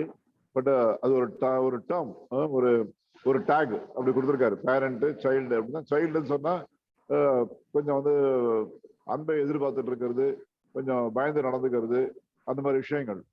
அப்ப நம்ம பேரண்டா நடக்கும்போது நம்ம எதிர் சைடுல இருக்கவங்க சைல்டா நடக்கணும்னு எதிர்பார்த்து தான் நம்ம சொல்றோம். நம்ம அதட்டுறோம் மிரட்டுறோம்னாக்கா அது பணிஞ்சிருவாங்க அப்படிங்கிற ஒரு நினைப்புல வந்து நம்ம பேசுறோம். ஆனா இன்னைக்கு தேதியில அதெல்லாம் நடக்கிறது இல்லை, யாரும் படிஞ்சு போறது இல்லை. அவங்க என்ன பண்றாங்க, அவங்க பதிலுக்கு அவங்களும் ஒரு பேரண்டா ரியாக்ட் பண்றாங்க. பேரண்டா ரியாக்ட் பண்ணி என்னையா அப்படி கேட்ப நீ அப்படின்னு சொல்லி சண்டை ஆயிடுது. அட்லீஸ்ட் எதிர் சைட்ல அடல்ட்டா ரியாக்ட் பண்ணாங்கன்னு சொன்னா நான் சொன்ன மாதிரி ஒரு யோசனை, சரி சொல்றாங்க என்னன்னு சொல்லிட்டாங்க, சத்தம் போட்டாங்க, அவங்களுக்கு ஏதோ டென்ஷன், திட்டாங்க, போட்டும் பரவாயில்ல, பட் சொன்னதுல இதான விஷயம், இந்த வேலை செய்யணும்னு சொல்றாங்க, அது செஞ்சுட்டு போயிடுவோம் அப்படின்ற ரியாக்ஷன் இருந்தா அது அடல்ட் ரியாக்ஷன் ஆயிருக்கும். அப்பவுமே அது பேரண்ட் டு அடல்ட் ஆயிருக்கும். அது கம்ப்ளீட்டா வந்து ஐ எம் ஓகே யுவர் ஓகேன்ற ஸ்டாண்டு கிடையாது. அந்த டிரான்சாக்ஷன் வந்து I am okay your okay இருக்கணும் அப்படின்னாக்கா ரெண்டு பக்கமும் அடல்ட்டா இருக்கணும். அடல்ட் டு அடல்ட் அப்படி இருக்கு அப்படின்னு சொன்னாக்கா சொல்றவங்க இந்த மாதிரிலாம் வேலை பாக்கி இருக்கு, இதை வந்து கொஞ்சம் நீங்க செஞ்சாதான் இந்த மாதிரி அடுத்த ஸ்டேஜுக்கு போக முடியும் அப்படின்னு சொல்லி கொஞ்சம் நிதானமா எக்ஸ்பிளைன் பண்ண முடியும் அப்படின்னாக்கா எதிர் சைட்ல இருக்கவங்க ஆமா ஆமா கரெக்டு தான், இந்த வேலை பாக்கி இருக்கு அப்படின்னு சொல்லி அந்த வேலையை அவங்க எடுத்து செய்ய ஆரம்பிச்சாங்க அப்படின்னாக்கா நான் வந்து சேவாலய எக்ஸாம்பிளுக்காக இந்த வேலையை பத்தி சொல்லிட்டு இருக்கேன். அப்போ அது வந்து I am okay your okay adult to adult transaction ஆயிடும். அந்த மாதிரி ஆயிடுச்சுன்னா எந்த விதமான மனக்கசப்பும் இல்லாமல் நிறைய வேலைகள் நடக்கக்கூடிய சந்தர்ப்பம் இருக்கு. அதை நோக்கி போகணும். நம்மளுடைய டிரான்சாக்ஷன் எல்லாமே நம்ம அனலைஸ் பண்ணிக்கணும். நம்ம இதுல டைரக்டா சேவாலயக்கு டேக் ஹோம் மெசேஜ் அப்படின்னாக்கா நம்ம அத்தனை பேருமே நம்ம அடுத்தவங்களோட இன்ட்ராக்ட் பண்ணும்போது டிரான்சாக்ட் பண்ணும்போது நம்ம டிரான்சாக்ஷன் அடல்ட்டா பேரண்டா சைல்டா எதிர் சைட்ல அவங்க ரியாக்ஷன் எப்படி இருக்கு, இது ஐ எம் ஓகே யுவர் ஓகே ஸ்டேஜுக்கு வருமா, இல்ல ஐ am okay your not okay, I am not okay your okay, I am not okay your not okay, அந்த மாதிரி போகுமா அப்படிங்கிறது கொஞ்சம் அனலைஸ் பண்ண முடியும். முக்கால்வாசி நேரங்கள்ல I am not okay your not okay ஸ்டேஜில் போயிடும். நீயும் தப்பு நானும் தப்பு எல்லாரும் தப்பு பண்ணிட்டு இருக்கோம் அப்படின்னு சொல்லி பெரும்பாலும் சத்தம் போட்டு எல்லாருடைய இதுவும் பீஸ் ஆஃப் மைண்டும் கெட்டு போய் பிரச்சனையாகி அந்த மாதிரிலாம் போய் நிற்கிறோம் போயிட்டு. அது அவசியம் இல்லை. அது கொஞ்சம் இந்த அனாலிசிஸ் அங்கே யூஸ் பண்ணோம்னு சொன்னாக்கா நமக்கு ஒரு ப்ராக்டிக்கல் அப்ளிகேஷன் இந்த புக்கு படிக்கிறதால நமக்கு ஒரு ப்ராக்டிக்கல் அப்ளிகேஷன் கிடைக்கிறதுக்கான சந்தர்ப்பம் இருக்கு. அதுதான் இந்த புக்கில் நம்ம ரொம்ப தெரிஞ்சிக்க வேண்டிய விஷயம். மற்றபடி இந்த புக்கில் நிறைய அந்த பிரெயின் இதெல்லாம் எக்ஸ்பெரிமெண்ட்ஸ் எல்லாம் பத்தி நிறைய எழுதியிருப்பாரு. அது புக்கு ஆரம்பத்திலே வரும்னு நினைக்கிறேன். அதெல்லாம் இல்லையா டாக்டர்? நான் படிச்சு ரொம்ப வருஷம் ஆச்சு. ஆமா சார். அதுல வந்து சில கோட்லாம் பண்ற ரெண்டு பேர் பேசிக்கிறதுல காம்ப்ளிமெண்டரி டிரான்சாக்ஷன் அப்படின்றத ஒரு சின்ன உதாரணம் சொல்லி இருக்கிறார். அது எப்படின்னா, ஒரு பஸ்ல ரெண்டு பெண்கள் போயிட்டு இருக்கிறாங்க. அந்த பஸ் கொஞ்சம் லேட்டா போகுது. முதல் பெண் வந்து ஒரு பெருமூச்சு விட்டுட்டு அப்படியே திரும்பி பாக்குறாங்க. அது பக்கத்துல இருக்கிறவங்க அதை ரெகக்னைஸ் பண்றாங்க. அவங்களும் வந்து ரெண்டு பேரும் பேசுறாங்க, ஓ இந்த பஸ் எப்போவாது டைமுக்கு போயிருக்கா அப்படின்னு இவங்க கேக்குறாங்க. அவங்க வந்து ஆமாமா போனதே கிடையாது, எந்த காலத்துக்கு போயிருக்கு, காசு மட்டும் வாங்கிடுவாங்க அப்படின்னு பேசுறாங்க. அப்போ வந்து இது ரெண்டு பேருமே ரெண்டு பேரண்ட் பேசிக்கிறாங்க. அந்த மாதிரி நம்ம எடுத்துக்கணும். இது உதாரணம் வந்து நம்ம பேசுறதே வந்து அனலைஸ் பண்றதுக்காக. அவங்க பேரண்ட்னா வந்து இந்த அம்மா வந்து எந்த விதமான பேக்ரவுண்ட் ஸ்டாட்டிஸ்டிக்ஸோ இல்ல உண்மையோ தகவலோ எல்லாமே இவங்க வந்து எப்ப போயிருக்குது, போவாது, காசு வாங்குறாங்க, பேசுறாங்க. அவங்க பக்கத்துல இருக்கும், அதை ஆமோதிச்சு ஆமா ஆமா ஆமாமான்னு சொல்றாங்க. இது வந்து பேரண்ட் டு பேரண்ட். ஆனால் டிரான்சாக்ஷன் இருந்துச்சுன்னா எப்படி இருக்குன்னா, இந்த அம்மா வந்து பெருமூச்சு வாங்கிட்டு அப்படி இப்படி பாத்துட்டு கமெண்ட் அடிக்கும் போது இவங்க வந்து எனக்கு ரெண்டாவது சொல்றவங்க, எனக்கு நான் இந்த பஸ்ல ரொம்ப கம்மியா தான் வந்திருக்கிறேன், ஒரு வாட்டி தான் வந்திருக்கிறேன், எனக்கு அந்த அளவுக்கு அனுபவம் இல்லை அப்படின்னு சொல்லிட்டாங்கன்னா, எனக்கு எத்தனை வாட்டி இது லேட்டா போயிருக்குன்னு தெரியாது அப்படின்னா அது ஒரு அடல்ட், அது ஒரு அனலைஸ் பண்ணி பதில் சொல்றாங்க. அப்படி வந்து அப்படின்னா அது நான் காம்ப்ளிமெண்டரி டிரான்சாக்ஷன். அந்த என்ன சொல்றது பரிவர்த்தனை வந்து ரொம்ப நாள் ரொம்ப தொடராது, அங்கேயே அவாய்ட் பண்ணிடலாம் அப்படின்னு சொல்றாரு. சோ காம்ப்ளிமெண்டரினா அவங்க பேசுறதுக்கு நம்ம பண்ணா அந்த உறவுகளை தொடரும், அந்த கான்வர்சேஷனும் தொடரும். நான் காம்ப்ளிமெண்டரினா அது வந்து அப்படி தொடராது அப்படின்னு சொல்றாரு. இது எந்த அளவுக்கு பிராக்டிகலா எடுத்துட்டு வர முடியும்னு தெரியல. ஆனா அதெல்லாம் அந்த மாதிரியான எக்ஸாம்பிள்லாம் அவரு சொல்லியிருக்காரு சார். இப்போ அந்த பிரெயின் எக்ஸ்பெரிமெண்ட்ஸ் எல்லாம் பண்ணும்போது இந்த Eric Berne and Thomas Harris ரெண்டு பேரும் அவங்களே சேர்ந்து பண்ணியிருக்காங்க. அதை பத்தி அவங்க எழுதியிருந்தாரு. அதாவது தலையில வந்து நிறைய இந்த ஒயரெல்லாம் போட்டு உட்கார வச்சு என்ன இது பண்றாங்க, இன்னும் ஒரு டெஸ்ட் ஒன்று பண்றாங்க, எலக்ட்ரோஎன்செஃபலோகிராம். அந்த மாதிரி இஇஜி டெஸ்ட் எல்லாம் பண்ணும்போது இவங்க என்ன பண்ணிருக்காங்க, அந்த பேஷண்ட் கிட்ட, அந்த பேஷண்ட் ஆர் அந்த பர்சன் ஒவ்வொரு வாலண்டியர், பேஷண்டோட இருக்க மாட்டாங்க, somebody has come as a volunteer. அவங்க கிட்ட சொல்றாங்க, உன்னுடைய லைஃப்ல நடந்த ரொம்ப சோகமான ஒரு நிகழ்ச்சியை நீ வந்து இப்ப யோசிச்சு பாரு மனசுல அப்படின்னு சொல்லிட்டு இந்த ஒயர்லாம் தலையில சொருகி வச்சுட்டு இவங்க வெளியில வந்து ஒரு இதை வச்சு ஒரு மானிட்டர் வச்சு என்ன ரியாக்ஷன் வருதுன்னு பாக்குறாங்க.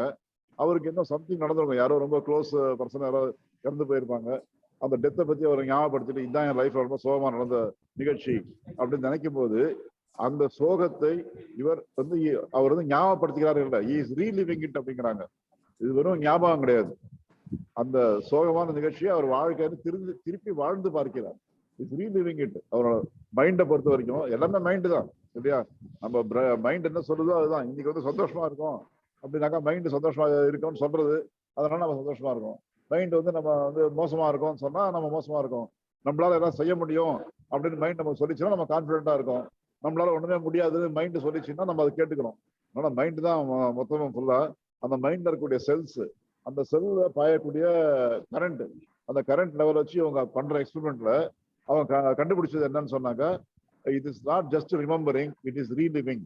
இது நம்ம ஒரு விஷயத்தை ஞாபகப்படுத்திக்கிறோம் கிடையாது, அந்த விஷயத்தை மீண்டும் வாழ்கிறோம். அந்த அந்த ஸ்டேஜுக்கு திரும்பி போயிடுறோம். இப்போ அழ ஆரம்பிச்சிடுறாங்க. இன்னைக்கு நடக்கல அது, அந்த டெத்து நடந்து 20 வருஷம் ஆச்சு. ஆனா இன்னைக்கு அதை ஞாபகப்படுத்திக்கோங்கன்னு சொல்லி பார்க்கும்போது ஏதோ கண்ணெதிர்க்கு அந்த டெத்து நடந்த மாதிரியே நம்ம வந்து டெட் பாடி இருக்க மாதிரி அந்த மாதிரி ஒரு யோசனைக்கு போயிட்டு அந்த சீனெல்லாம் கண்ணு முன்னாடி வருது. வந்து அழ ஆரம்பிச்சு அந்த அந்த பிரிவை வந்து அன்னைக்கே நடந்த மாதிரி நினைச்சு அவங்க வந்து அந்த அந்த நிகழ்ச்சியை வந்து மீண்டும் தங்களுடைய வாழ்க்கையிலே வாழ்ந்து பார்க்கிறார்கள். இந்த மாதிரி நடக்குது மைண்ட்ல அப்படிங்கிறத வச்சுட்டு அவங்க என்ன சொல்றாங்க, டிரான்சாக்ஷன்ல வந்து இப்ப என்ன ஆயிடுது, ஒருத்தர் வந்து இன்னொருத்தர் திட்டிடுறாரு பிடிச்சி. நம்ம எக்ஸாம்பிள் எடுத்துக்கோங்க, ரொம்ப கரெக்டான எக்ஸாம்பிள் கிங்ஸ்டன் எடுத்துக்கலாம். கிங்ஸ்டன் வந்து ஆனந்த கூப்பிட்டு திட்டிடுறாருன்னு வச்சுக்கோங்க. அது நடந்து 1 வாரம் ஆச்சு ரைட்டா. 1 வாரம் கழிச்சு ஆனந்த் திருப்பி கிங்ஸ்டனை பார்த்தாருன்னா Anand is reliving that situation.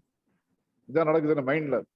நடுவில் 1 வாரம் பார்க்கல, அவளை பார்க்கல, இன்னைக்குதான் திருப்பி பாக்குறாரு அப்படின்னாக்கா 1 வாரம் முன்னாடி நான் திட்டினேன் இல்ல அப்படின்னு சொல்லி அந்த திட்டு வாங்கின அந்த ஃபீலிங் என்ன அன்னைக்கு மனசுல வந்ததோ அது மீண்டும் அப்படியே வந்து அப்படியே ரீலிவிங் தட் இன்ஸ்டன்ஸ். இது வந்து பிரெயின்ல இருக்க செல் வந்து இதை உண்டாக்குது. அதே மாதிரி சந்தோஷமான விஷயமும் இன்னைக்கோ ஒரு நாளைக்கு நம்ம ரொம்ப நல்லது ஏதோ நடந்தது அப்படின்னாக்கா அந்த நிகழ்ச்சியை திருப்பி நம்ம யோசிச்சு பார்த்தோம்னாக்கா again we are reliving that. அது எதுவாக இருந்தாலுமே சரி, சந்தோஷமா இருந்தாலும் சரி, துக்கமா இருந்தாலும் சரி, பிரெயின் வந்து அதை அப்படியே திருப்பி வந்து நமக்கு வந்து விஷுவலைஸ் பண்ண வச்சு அந்த இப்பதான் நடக்கிற மாதிரி நமக்கு வந்து ஒரு உணர்ச்சியை உருவாக்குது. அந்த மாதிரி ஒரு பவர் வந்து பிரெயினுக்கு இருக்கு. அதனால நம்ம நினைச்சு பாக்குறது எப்பவுமே நல்லது நினைங்கன்றாரு. அங்கதான் நம்மளுடைய பழைய வேதங்களாகட்டும் உபநிஷம் சொல்ற விஷயங்கள் இப்ப நிறைய சயின்ஸ் எக்ஸ்பெரிமெண்ட்ஸ் பண்ணி இதை வந்து ப்ரூவ் பண்ணி கொண்டு வராங்க. நீங்க நல்லதே நினைங்க, எப்பவுமே நல்ல விஷயம் நினைச்சிட்டே இருந்தீங்கன்னு சொன்னாக்க நீங்க வந்து அந்த அந்த மொமெண்ட் வந்து உங்களுக்கு எதுலாம் நல்லது நடந்ததோ அதெல்லாம் வந்து திருப்பி நீங்க ரீலீவ் பண்ணிட்டே இருந்தீங்கன்னா உங்க பிரெயின் அது ஃபுல்லா எப்பவுமே அது டியூன் ஆயிட்டு எப்பவுமே சந்தோஷமா இருப்பீங்க. ஸோ சந்தோஷமான விஷயங்களை மீண்டும் நினைச்சு பாக்குறது. துக்கமான விஷயம் ரைட்டு முடிஞ்சு போயிடுச்சு, சென்றது நீ மீளாது மூடரே அப்படின்றாரு பாரதியார். அந்த மாதிரி நடந்து போன விஷயம் ஏதோ ஒன்று தப்பா போயிடுச்சு, ஏதோ ஒன்று சோகமா போயிடுச்சு, அதை திருப்பி ஞாபகப்படுத்தி அதை மீண்டும் வாழ்ந்து பார்த்து ஒன்றும் பிரயோஜனம் கிடையாது. அது வர நடந்த நல்ல விஷயங்களை மீண்டும் நினைச்சு பார்த்தீங்கன்னு சொன்னாக்கா அது லைஃப்ல நல்லா இருக்கும். அதாவது கவுண்ட் யுவர் பிளெஸிங்ஸ் அப்படின்னு சொல்லுவாங்க இல்லையா. நமக்கு வந்து நிறைய நல்லது இருக்கு, நமக்கு ஏதோ ஒன்று இல்லைன்னு சொல்லி கவலைப்படும் பொழுது சரி உனக்கு என்னெல்லாம் இருக்கு அதை வரிசையா லிஸ்ட் பண்ணு அப்படின்னு சொல்லுவாங்க. அது பாத்தீங்கன்னா லிஸ்ட் பெருசா போகும். இவ்வளவு விஷயம் பல பேருக்கு இல்லாத நமக்கு இருக்கு. இந்த உலகத்திலே லட்சக்கணக்கான கோடிக்கணக்கான மக்களுக்கு கிடைக்காத பல விஷயங்கள் நமக்கு கிடைச்சிருக்கு இல்லையா. ஏதோ 1-2 சில பேர் கிடைச்சிருக்கு, நம்ம கிடைக்கல. அதையே நினைச்சு கவலைப்பட்டு இருக்கோம். Why are we targeting? நம்ம பிரெயினை வந்து அந்த மாதிரி ஒரு டைரக்ஷன்ல ஏன் கொண்டு போறோம்? ஏன் நமக்கு இல்லாத பத்தி ஏன் யோசிக்கிறோம்? நம்ம இருக்கிறத பத்தி யோசிங்க. இவ்வளவு விஷயம் இருக்குல்ல, அதை நினைச்சு சந்தோஷப்படலாமே அப்படின்னு சொல்லி எப்படி சந்தோஷமாக வாழ வேண்டும், எப்படி சந்தோஷமாக பழக வேண்டும் அப்படிங்கிற ரொம்ப நிறைய விஷயங்களை வந்து இந்த புக்ல ரொம்ப அழகா சொல்லியிருக்கக்கூடிய ஒரு புக்கு. மெடிக்கல் டேர்ம்ஸ் பத்தி நம்ம ரொம்ப பயப்பட வேண்டாம். எனக்கு ரொம்ப மெடிசன்லாம் தெரியாது. எனக்கு நான் சொல்றது வந்து எனக்கு ஒரு 19-20 வயசு இருக்கும்போது நான் படிச்சிருக்கேன் அந்த புக்கை. அப்ப எனக்கு ரொம்ப வந்து இங்கிலீஷும் ரொம்ப தெரியாது, மெடிசனும் ரொம்ப தெரியாது. இருந்தாலும் இந்த புக்கு வந்து அப்படியே பிடிச்சி அட்ராக்ட் பண்ணிடுச்சு. ஃபுல்லா பிரமாதமான புக்கா இருந்து இந்த புக்ல வரத வச்சுன்னா நான் வந்து இந்த ப்ரீவியஸ் புக் எல்லாம் படித்தேன். இந்த கேம்ஸ் பீப்புள் படித்தேன். அப்புறம் ஸ்டேயிங் ஓகே அந்த புக்கு வந்ததுன்னு டக்குன்னு அதை வாங்கி படிக்க ஆரம்பிச்சேன். ஸோ இந்த டிரான்சாக்ஷன் அனாலிசிஸ்க்காகவே வந்து அவர் ஒரு நிறுவனமே ஆரம்பிச்சிட்டாரு. அமெரிக்கால வந்து தாமஸ் ஹாரிஸ் இப்பதான் போய் சேர்ந்துருப்பாரு நினைக்கிறேன். டிரான்சாக்ஷன் அனாலிசிஸ் இன்ஸ்டிடியூட் அப்படின்னு ஒன்று ஆரம்பிச்சு அதுல பயிற்சி எடுக்க ஆரம்பிச்சாரு. அதுல ட்ரைனிங் ப்ரோக்ராம் அதெல்லாம் நடத்த ஆரம்பிச்சாரு. நிறைய பேர் ட்ரைனிங் ப்ரோக்ராம் போவாங்க. போயிட்டு அவங்கள வந்து எப்படி வந்து இந்த ஐஎம் ஓகே யுவர் ஓகே என்ற ஸ்டேஜ்லேயே எப்படி இருக்கு, அதான் ஸ்டேயிங் ஓகே. ஸ்டேயிங் ஓகேனா you always remain in IIM okay your okay status. அந்த ஸ்டேட்டஸ்ல எப்படி இருக்கணும், அந்த மாதிரி டிரான்சாக்ஷன் எப்படி பண்ணணும் அப்படின்னு சொல்லி ட்ரைனிங் ப்ரோக்ராம் எடுக்க ஆரம்பிச்சு அதெல்லாம் பண்ணி ரொம்ப சக்சஸ்ஃபுல்லா போயிட்டு இருந்த ஒரு விஷயம் இது. இந்த டிரான்சாக்ஷன் அனாலிசிஸ்ங்கிறது Thomas Harris is the father of transaction analysis. ரொம்ப அருமையான புக்கு. இந்த புக்கு தமிழ்லயும் வந்திருக்கு. ஆனா ஒரே ஒரு பிரச்சனை என்னன்னா, அந்த புக்கெல்லாம் தமிழ்ல வருதுன்னா என்ன பண்றாங்கன்னா கூகுள் டிரான்ஸ்லேஷன்ல போட்டு டிரான்ஸ்லேட் பண்ணிடுறாங்க. பண்ணி அதை அப்படியே வந்து எடிட்டே பண்ணாம ரிலீஸ் பண்ணிடுறாங்க. அது தமிழ் மொழிபெயர்த்தவர்னு சொல்லி ஒரு பேரை வேற போட்டுக்கிறாங்க. அது படிக்கும் போது தெரியுது ரொம்ப கஷ்டமா இருக்குது தமிழ் படிக்கிறது. பட் பிரச்சனை வந்து நம்ம ஆளுங்களுக்கு இங்கிலீஷ் படிக்கிறது கஷ்டமா இருக்கு இல்லையா? அதனால வந்து இங்கிலீஷோட தமிழ் மட்டும்தான் படிப்பேன் அப்படின்னு இருக்கக்கூடிய நம்ம சேவாலயா குடும்ப உறுப்பினர்கள் அவங்களுக்காக இந்த புக்கு தமிழ்ல காப்பி கிடைக்குதா நான் பாக்குறேன், வாங்கி தரேன். எனக்கு என்னுடைய ரெக்கமெண்டேஷன் நம்ம சேவாலயா ஸ்டாஃப் அத்தனை பேருமே உண்மையிலேயே படிக்க வேண்டிய புத்தகம் இந்த 3 புத்தகமே. இந்த 3மே games people play, I'm okay your okay, staying okay 3மே படிக்கணும். அது முக்கியமா ஐஎம் ஓகே யுவர் ஓகே டெஃபினட்டா நம்ம ஸ்டாஃப் எல்லாரும் படிக்க வேண்டிய புத்தகம். தமிழ்ல கிடைக்குதான்னு வந்திருக்குன்னு கேள்விப்பட்டேன். நான் பாக்குறேன், பார்த்து தமிழ்ல இருந்தாலும் நான் வாங்கி வந்து அதை கொடுத்துறேன். நான் கொஞ்சம் தயவு செஞ்சு அதை படிங்க. அதை இது ரொம்ப நமக்கு ரொம்ப தேவையான விஷயம் நினைக்கிறேன். நான் நம்மளுடைய ஃப்ரிக்ஷன் நிறைய குறையும். நம்மளுடைய பர்சனல் லைஃப்லயும் சரி அஃபிஷியல் லைஃப்லயும் சரி தினமும் வந்து பஞ்சாயத்தாவே ஓடிட்டு இருக்கு இல்லையா? அந்த மாதிரி இல்லாம நம்மளே பஞ்சாயத்து பண்ணிக்கலாம். பஞ்சாயத்து பண்ண ஒரு ஆள் தேவையில்லை. அந்த மாதிரி நம்ம பிரெயின் நம்ம மாத்திக்க முடியும். அதுதான் இந்த புக்கு படிச்சதால நமக்கு கிடைக்கக்கூடிய ஒரு பெரிய நன்மையா இருக்கும். நன்றி. ஆமா சார், அந்த குரூக்ஸ் என்னன்னா நம்ம பேசுறது நம்ம குழந்தைத்தனமா பேசுறோமா, அடல்ட்டா பேசுறோமா, பேரண்டா பேசுறோமான்ற அந்த உள்ளுணர்வு நம்மளுக்கு எப்போ அந்த ஸ்டேஜுக்கு நம்ம வரமோ அப்பவே நிறைய விஷயங்கள் தெளிவுபட ஆரம்பிச்சிடும். ஆனா மெஜாரிட்டி நம்ம என்ன எப்படி எந்த பொசிஷன் எடுத்து பேசுறோம்ன்றதே நம்மளுக்கு தெரியாது. we just react. அதுதான் நான் நினைக்கிறேன். இந்த அவேர்னஸ் தான் நம்ம பண்ற விஷயங்கள்ல அவேர்னஸ்ங்கிற மாதிரி பேசுற விஷயங்கள்ல அவேர்னஸ். அந்த அவேர்னஸ் வந்துச்சு அப்படின்னாக்கா அது ரொம்ப ஆக்கி விட்டுரும் என்ன பண்றோன்றத. நமக்கு வந்து எப்பவுமே நம்ம தான் கரெக்ட்ன்ற ஒரு ஸ்டாண்ட்ல தான் பேசுறோம் இல்லையா? அது அந்த ஒரு அவேர்னஸ் தான் இருக்கு. Only awareness we have is we are right. அவ்வளவுதான். ஐ am okay, I don't know about other person அப்படிங்கிற ஒரு ஸ்டாண்ட் தான் நம்ம பண்ணிட்டு இருக்கோம். அந்த மாதிரி இல்லைங்கிறது வந்து இந்த புக்கு படிச்சு அதை வந்து கொஞ்சம் சீரியஸாவே வந்து ஒரு டிரான்சாக்ஷன் நம்ம பண்ணும்பொழுதும் நம்ம அதை கூட சேர்ந்து இப்போ நம்ம பண்ணது வந்து அடல்ட் டிரான்சாக்ஷனா பேரண்ட் டிரான்சாக்ஷனா நம்ம யோசிக்க ஆரம்பிச்சோம் அப்படின்னாக்கா எப்போ அடல்ட் இருக்கிறதுக்கு வாய்ப்பு இருக்கு அப்படிங்கறத நம்ம கண்டுபிடிக்க முடியும். அந்த மாதிரி நம்ம பண்ண முடியும். அதான் சார், ஸ்கூல்லயே கூட குழந்தைங்க சின்ன வயசா இருந்தா கூட அவங்களுக்கே வந்து அடல்ட் பொசிஷன் எடுத்து திங்க் பண்றது எப்படி அப்படின்றத அந்த வீடியோல அவரு ஸ்கூல் டீச்சருங்களுக்கு எடுத்ததே வீடியோ எடுத்து போட்டிருக்காங்க. So it could even be extended to children. இதுல இவர் சொல்ற adult child psychological terms. It is nothing to do with age. Yes, வயசு சம்பந்தமான விஷயம் கிடையாது. நம்ம 50 வயசு 60 வயசுல சைல்டா இருக்கலாம், ஒரு சைல்டு 10 வயசு சைல்டு அடல்ட்டா இருக்கலாம். இந்த சைக்காலஜிக்கல் டேர்ம்ல அதை சரியா புரிஞ்சுக்கணும். நம்ம நார்மலா யூஸ் பண்ற அந்த அர்த்தத்தை பார்க்க கூடாது. அந்த சைல்டு அடல்ட்டுங்கிறதுலாம் நம்ம ரெகுலரா யூஸ் பண்ற அந்த அர்த்தம் கிடையாது இங்க. இது வந்து ஒரு psychological state. Adult state, child state, parent state. Rekha madam நல்ல வரிசையா பேர்லாம் சொன்னாங்களே, அதுல முதல்ல நான் வந்து பேச்ச கேட்டுட்டேன். ஒரு சைல்டா அந்த பேரண்ட் சொன்ன அடுத்த சைல்டுலாம் கொஞ்சம் வாங்க. மேம் போனா மேம் ஒரு வாட்டி வந்துட்டு போனாங்க. வாங்க போனா மேடம். Doctor good evening. நல்ல புக் இது. ஆக்சுவலி இந்த புக்கை வந்து நான் ஃபுல்லா படிக்கல. என்ன பிரச்சனைனா இந்த பேசிக்கா ஒரு பேரண்ட்னா என்ன மீன் பண்றாரு, சைல்டுனா என்ன மீன் பண்றாரு, அடல்ட்னா என்ன மீன் பண்றாருன்னு அந்த போர்ஷனும். And if I remember right, he would have mentioned certain transaction types and he would have analyzed them. எது பேரண்ட் எது சைல்டு ரியாக்ஷன் என்னங்கிறத பத்தி ஒரு அனாலிசிஸ் மாதிரி இருக்கும்னு நினைக்கிறேன். ரொம்ப வருஷம் முன்னாடி இது படிச்சது. அந்த மாதிரி இருக்கும்போது என்ன ஆயிடுச்சுன்னா, நான் I started playing that game right. I started observing. நான் வந்து அது ரொம்ப நாள் ஒரு கம்பல்சிவா எனக்கு போயிட்டே இருந்தது. எந்த ஒரு my interaction with anybody, with my school friends or with my parents or எல்லாத்தையும் இருக்கும்போது யார் எந்த பொசிஷன்ல இருந்து பேசுறாங்கிறத ஐடென்டிஃபை பண்றது, இல்ல நான் எந்த பொசிஷன்ல இருந்து நான் பேசுறேன் அப்படிங்கிறது, அதுக்கப்புறம் வந்து எப்படி ரியாக்ட் பண்றோம்னு அது ஒரு மாதிரி மைண்ட்ல அது ஓடவே ஆரம்பிச்சிச்சு. நான் புக்கு ஃபுல்லா முடிக்கல. பட் எனக்கு இதுல வந்து என்ன ஒரு எனக்கு பர்சனலா வெளியில எப்படி மத்தவங்களுக்கு அது எப்படி அப்சர்வ் பண்றாங்க தெரியல. என்னோட பர்சனலா என்ன தோணுச்சுன்னா, என்னோட அவேர்னஸ் ரொம்ப ஜாஸ்தியா இருந்தது.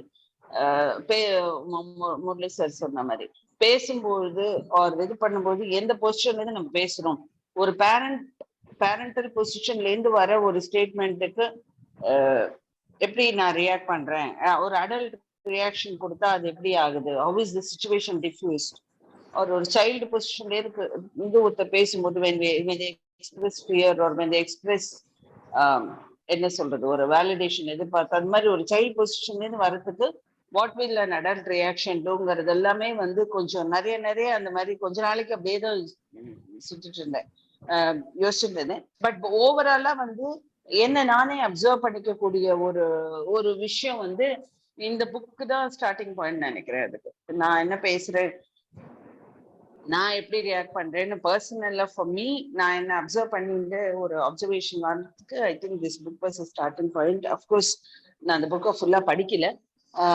சொல்ற மாதிரி சிலதெல்லாம் ரொம்ப டெக்னிக்கலா ரொம்ப இதுவா தான் இருந்த மாதிரி ஞாபகம், ஒன்றும் ஈஸியா மூவ் ஆன மாதிரி தெரியல அந்த புக்கு. ஆனா இந்த கான்செப்ட்ஸ் புரிஞ்ச மாதிரி தான் இருந்தது. ஸோ படிக்கணுங்கிற இதை வந்து இந்த புக்கு இன்னொரு வாட்டி படிக்க அட்டன் பண்ணுங்கிறத வந்து உங்களோட இது கேட்ட அப்புறமா தோன்றது ஸ்ட்ராங்கா. So I read the book. But என்னை பொறுத்த வரைக்கும் ஒரு செல்ஃப் அனாலிசிஸ், ஒரு self awareness and how to இதுங்கிறது இந்த book was starting point for me to observe my self. Thank you. Thank you ma'am. நீங்க சொன்ன மாதிரி வந்து நம்ம கண்மூடித்தனமா இது அடல்ட் பேசுறது, இது வந்து இப்ப குழந்தை பேசுறது, இது வந்து பேரண்ட் பேசுறது அப்படின்னு நம்ம விஷயங்களை தெரிஞ்சிக்காம நம்ம வந்து அனலைஸ் பண்ணக்கூடாது.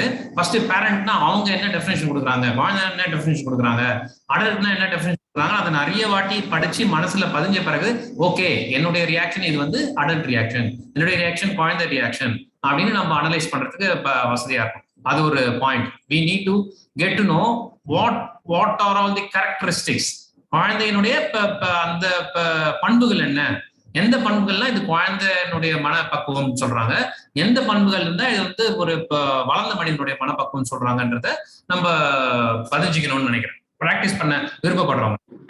Absolutely.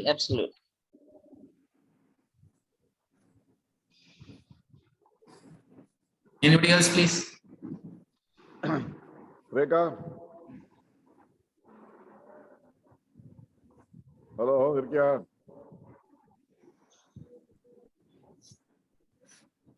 சார் இருக்காங்க சார், அது ஏதோ நெட்வொர்க் இஷ்யூ நினைக்கிறேன். என்னாச்சு? ரேகா மேம் சார் கேட்டாரு, நீங்க பேசுறீங்களா, உங்களுக்கு கமெண்ட்ஸ் கொடுக்க சொல்லி. எங்க சும்மா ஆன் பண்ணிட்டு தனியா சைடுல போயிட்டாங்க நினைக்கிறேன்.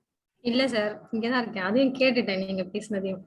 ஆமா, இப்போ கொஞ்சம் நெட்வொர்க் டிராப் ஆச்சு. நான் மொபைல் ஹாட்ஸ்பாட்ல கனெக்ட் பண்ணிருந்தேன் அதனால.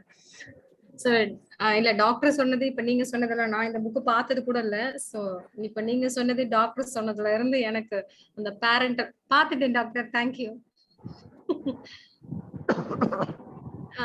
பேரண்டல் பிஹேவியர், சைல்ட் பிஹேவியர்ன்றது எல்லாருக்குமே எல்லா டைம்லயுமே இருக்கணும், ரெண்டுமே இருக்கணும். பட் எந்த சிச்சுவேஷன்ல எப்படி ரியாக்ட் பண்றோம், எப்படி ஆக்ட் பண்றோம், எப்படி ரெஸ்பான்ஸ் பண்றோம்ன்றது தான் விச் இஸ் இம்பார்ட்டன்ட். ஸோ ரெண்டுமே எல்லாருக்குமே இருக்கணும் ஆக்சுவலி. அண்ட் சார் சொன்ன மாதிரி செகண்ட் போர்ஷன் வந்து நமக்கு என்ன இருக்கு அப்படின்றது வந்து நம்ம சப்கான்சியஸ் மைண்ட்க்கு என்ன சொல்றோமோ அதான் அதை ரெஜிஸ்டர் பண்ணிப்போம். ஸோ நல்ல விஷயங்களா இருந்தாலும் கெட்ட விஷயங்களா இருந்தாலும் வெளியில எப்படி நடந்தாலும் நம்ம உள்ள கமெண்ட் எப்படி அனுப்புறோமோ அது அப்படிதான் நம்ம சப்கான்சியஸ் மைண்ட் வந்து ரெஜிஸ்டர் பண்ணும்.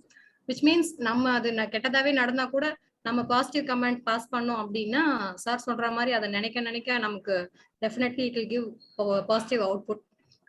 ஸோ நிறைய நமக்கு என்ன கிடைச்சிருக்குதுன்னு வச்சு சந்தோஷப்பட்டுக்கணும் அண்ட் தேங்க்ஸ் பண்ணணும். ஸோ இதுதான் என்னோட டேக் ஹோமா இருந்தது இன்னைக்கு நீங்க 3 பேர் ஷேர் பண்ண கமெண்ட்ஸ்ல. Thank you very much ma'am. இன்னொன்று நான் என்ன பார்த்துக்கிறேன்னா, எந்த ஒரு டிசப்பாயின்மெண்ட்டோ மனக்கசப்போ எந்த ஒரு விஷயமோ நம்ம வாழ்க்கையில நடந்தாலும் நம்ம அதுல நடந்த பாசிட்டிவ மனம் பாக்குறதே கிடையாது. இது சைக்கியாட்ரிஸ்ட்லாம் யூஸ்வலா சொல்றது, ஒரு டம்ளர் எடுத்து வச்சுட்டு அதுல பாதி தண்ணி ஊற்றிடுவாங்க. அவங்கள வந்து வர பேஷண்ட்ட இது பத்தி நீ என்ன நினைக்கிற அப்படின்னு கேட்பாங்க. இப்ப பாசிட்டிவா திங்க் பண்றவன் என்ன சொல்றான்னா, பாதி கிளாஸ் ஃபுல்லா இருக்கு அப்படின்னு சொல்லுவான். நெகட்டிவா எப்பவுமே திங்க் பண்றவன்னா பாதி கிளாஸ் எம்டியா இருக்கு அப்படின்னு சொல்லுவான். சோ எந்த ஒரு நிகழ்வுமே அதுல பாசிட்டிவிட்டி இருக்கும். நம்மள மனநிலை வந்து நல்லதையே பாசிட்டிவே பார்க்கணும்னா ஃபுல்லா இருக்குது, பாதி ஃபுல்லா இருக்குது அப்படின்னு சொல்லுவோம். பாதி ஃபுல்லா இருக்குது கண்டுக்க அது கண்ணுல தெரியல. ஆனா பாதி காலியா இருக்கிறத வந்து பாதி காலியா இருக்கு அப்படின்னு சொல்ற மனநிலை வந்து அப்ப பாசிட்டிவா நடந்ததை அப்ரிஷியேட் பண்ண தெரியாத மனநிலையில நம்ம நிறைய பேர் இருக்கோம். ஸோ அதனால half glass full, half glass empty என்ற அந்த கான்செப்டும் மனநல மருத்துவர்கள் அதிகமாக பயன்படுத்துவார்கள். ஸோ நீங்க சொல்ற மாதிரி நம்ம வந்து எந்த ஒரு டிசப்பாயின்மெண்ட் நடந்தாலும் இல்லையே பாதி நல்லா நடந்துச்சு அப்படின்ற ஃபீட்பேக்கை நம்ம மனசுக்கு கொடுத்து மனசுல பதிய வச்சா அதுவே வந்து நம்ம பாசிட்டிவா வரதுக்கு வாய்ப்புகள் இருக்கும். அதுவும் ஒரு கருத்து நான் பகிர்ந்து கொள்ள விருப்பப்படுறேன். தேங்க்யூ. எந்த ஒரு விஷயம் எல்லாமே 100% தவறா நடந்திருக்காத, 50% கொஞ்சம் நல்லா நடந்திருக்குமே, அதை நம்ம வந்து அதை வந்து பதிவு செய்துப்போம். so that we look positive everything. Yes sir, thank you. Kanchana madam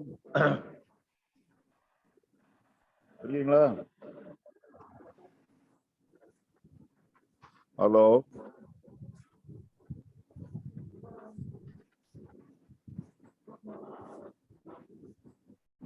hello Kanchana ma'am, நம்ம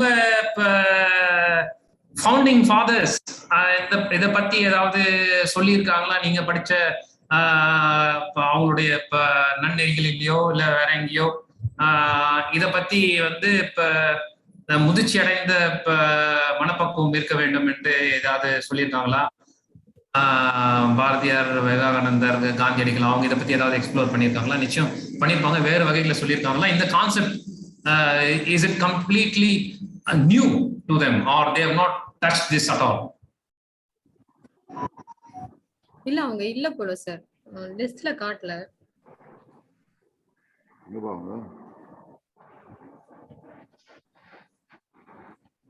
காஞ்சனா மேடம் இல்ல, அதனால உங்க கேள்விக்கு நானே பதில் சொல்லிடுறேன். நான் பேசும்போதே கூட ஒரு பாரதியார் பாயிண்ட் கோட் பண்ணேன், சென்றது நிமிடாது மூடரே அப்படின்னு சொல்லி. அந்த பாயிண்ட் வந்து இவங்க அந்த சயின்டிபிக் எக்ஸ்பெரிமெண்ட் பண்ணி பழைய விஷயங்களை நினைத்து பார்த்து அது வந்து நம்ம வந்து மீண்டும் வாழ்கிறோம், அந்த நிலைமைக்கு நம்ம திரும்பி போயிடுறோம் அப்படிங்கறத வந்து அந்த எக்ஸ்பெரிமெண்ட் கண்டுபிடிச்சு சொல்லியிருக்காங்க. ஸோ அதெல்லாம் நினைக்க வேண்டாம், கெட்டது நினைக்க வேண்டாம், நல்லது நினைக்கலாங்கிறது அதுல நம்ம யாரும் எடுத்துக்கிறோம்னு சொன்னாக்கா, இது பாரதியாருடைய போயம்ல இருக்கு, சென்றது நிமிடாது மூடரே நாம் என்றென்றும் சென்றதையே நினைத்து கொன்றடிக்கும் கவலை எனும் குழியில் வீழ்ந்து குமைய வேண்டாம் அப்படிங்கிறாரு. இன்று புதிதாய் பிறந்தோம் என்ற எண்ணம் அதை திண்ணமுறை இசைத்துக் கொண்டு இன்று விளையாடி இன்புற்று வாழ்வீர் தீமைகளாம் அழிந்து போம் திரும்பி வாரா அப்படின்னு ரொம்ப ஸ்ட்ராங்கா ஒரு கவிதையில இருக்கு. அதனால இன்று புதிதாய் பிறந்தோம் டெய்லி நினைச்சு சொல்றாரு, இன்னைக்குதான் பிறந்தோம், today is first day of my birth.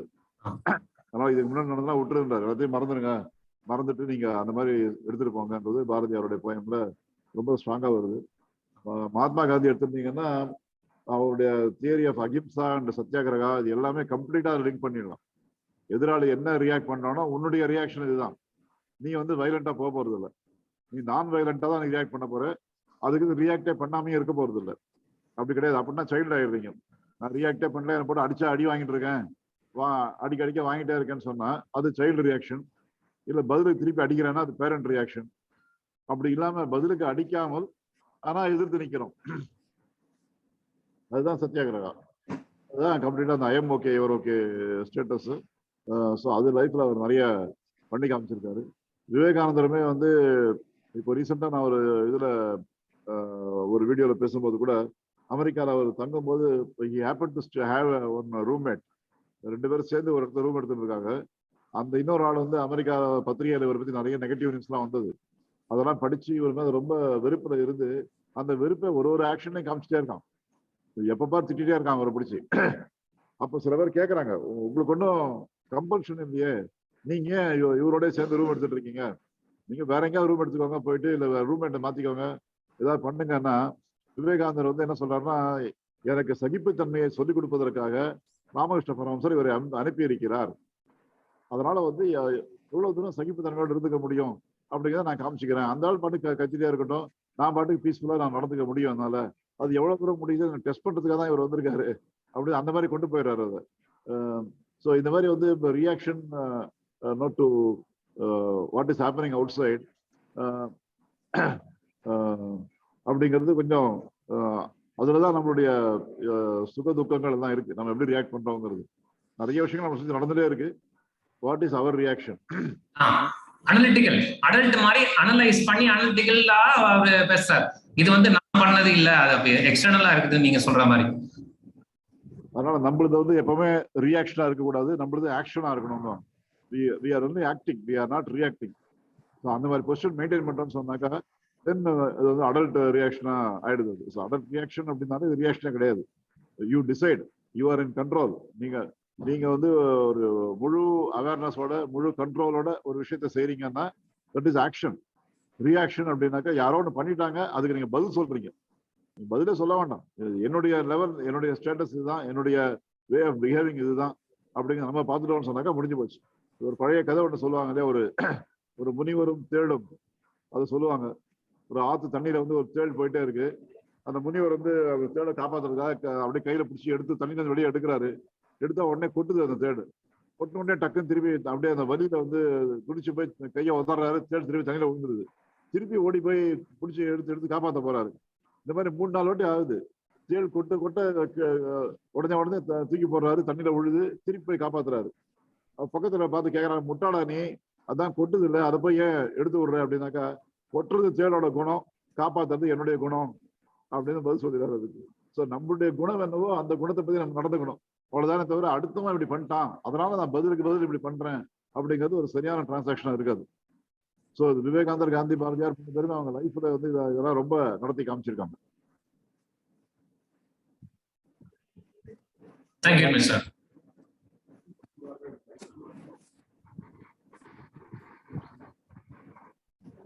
Doctor. Yes sir. நிறைய கத்துக்கணும் உங்கள்ட்ட. பாதி புக் ரிவ்யூ பண்ணிட்டு மீதி பாதியை முன்ன பண்ண வச்சிட்டீங்க.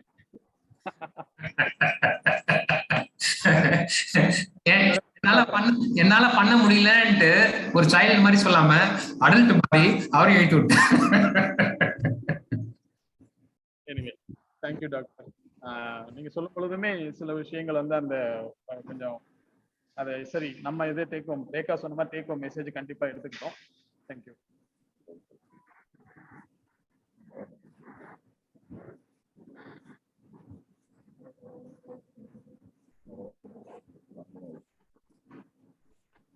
சொன்னா மேடம்.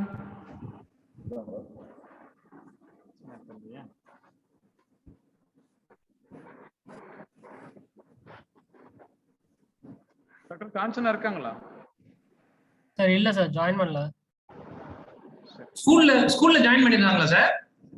இல்ல, அவங்க கடையத்துல இருக்காங்க டாக்டர். சார் கடையத்துல இருக்காங்க. இல்ல ஸ்கூல்ல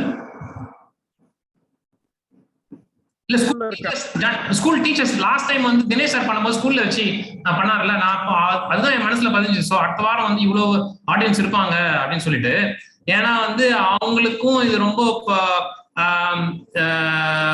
பொருந்தும் அப்படின்னு நினைச்சேன். ஏன்னா குழந்தைங்க ரொம்ப கரெக்டா பண்ணிட்டு இருப்பாங்க. அப்போ நம்ம it is very easy to lose our temper. அதை வந்து இப்போ அடல்ட்டா எப்படி ரியாக்ட் பண்றது, பசங்க சொன்ன வச்சு கேட்கலாம் எப்படி பண்றதுலாம் கொஞ்சம் ஒரு க்ளூவா இருக்கும். அவங்க தனியா ட்ரைனிங்லாம் பண்ணியிருப்பாங்க. It is my innocent suggestion that it will be very useful for school teachers. School teachers யாரும் ஜாயின் பண்ணலையா பாண்டி சார்? டீச்சர்ஸ் யாராவது are you okay with doctor statement?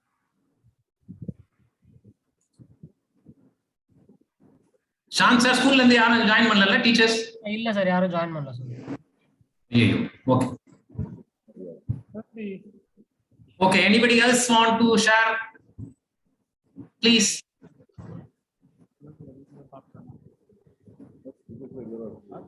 அவங்க எல்லாம் ஒரே நோட்ல சொன்னாங்க. TR team and other centres join பண்ணிருக்காங்க. நீங்க யாரும் கமெண்ட்ஸ் எதுவும் சொல்ல விரும்புறீங்களா? என்ன சொல்றாங்க?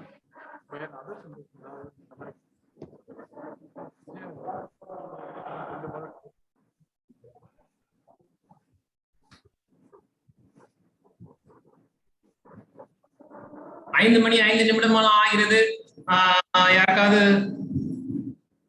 Hi, Dr. Naveen here. I'm okay. You're okay. Thank you, sir. Please share your thoughts. I should be okay. I want to actually read this book. It's a good one. Sorry, you want to read this book? I should get an opportunity to read this book fully. Yes, definitely. Whatever you shared, it was interesting. Yes, sir. It's given an insight of, for me to read this book actually. Yes. Thanks for your book review. Yes. I wish you get opportunity to apply it in a conversation and your thoughts and interaction with others, and it will be really enlightening, I should say. Thank you. Yes, Doctor. Thanks a lot. Thank you.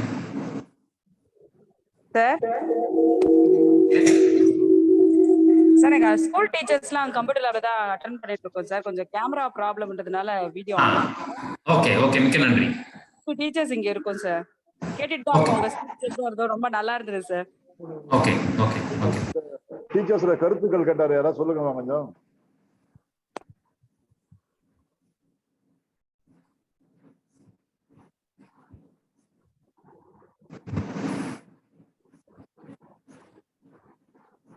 Hello, we cannot give feedback on. No.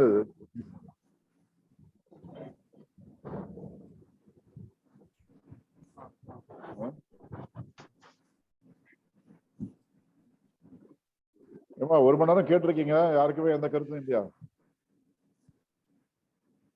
We cannot give feedback na child reaction அது.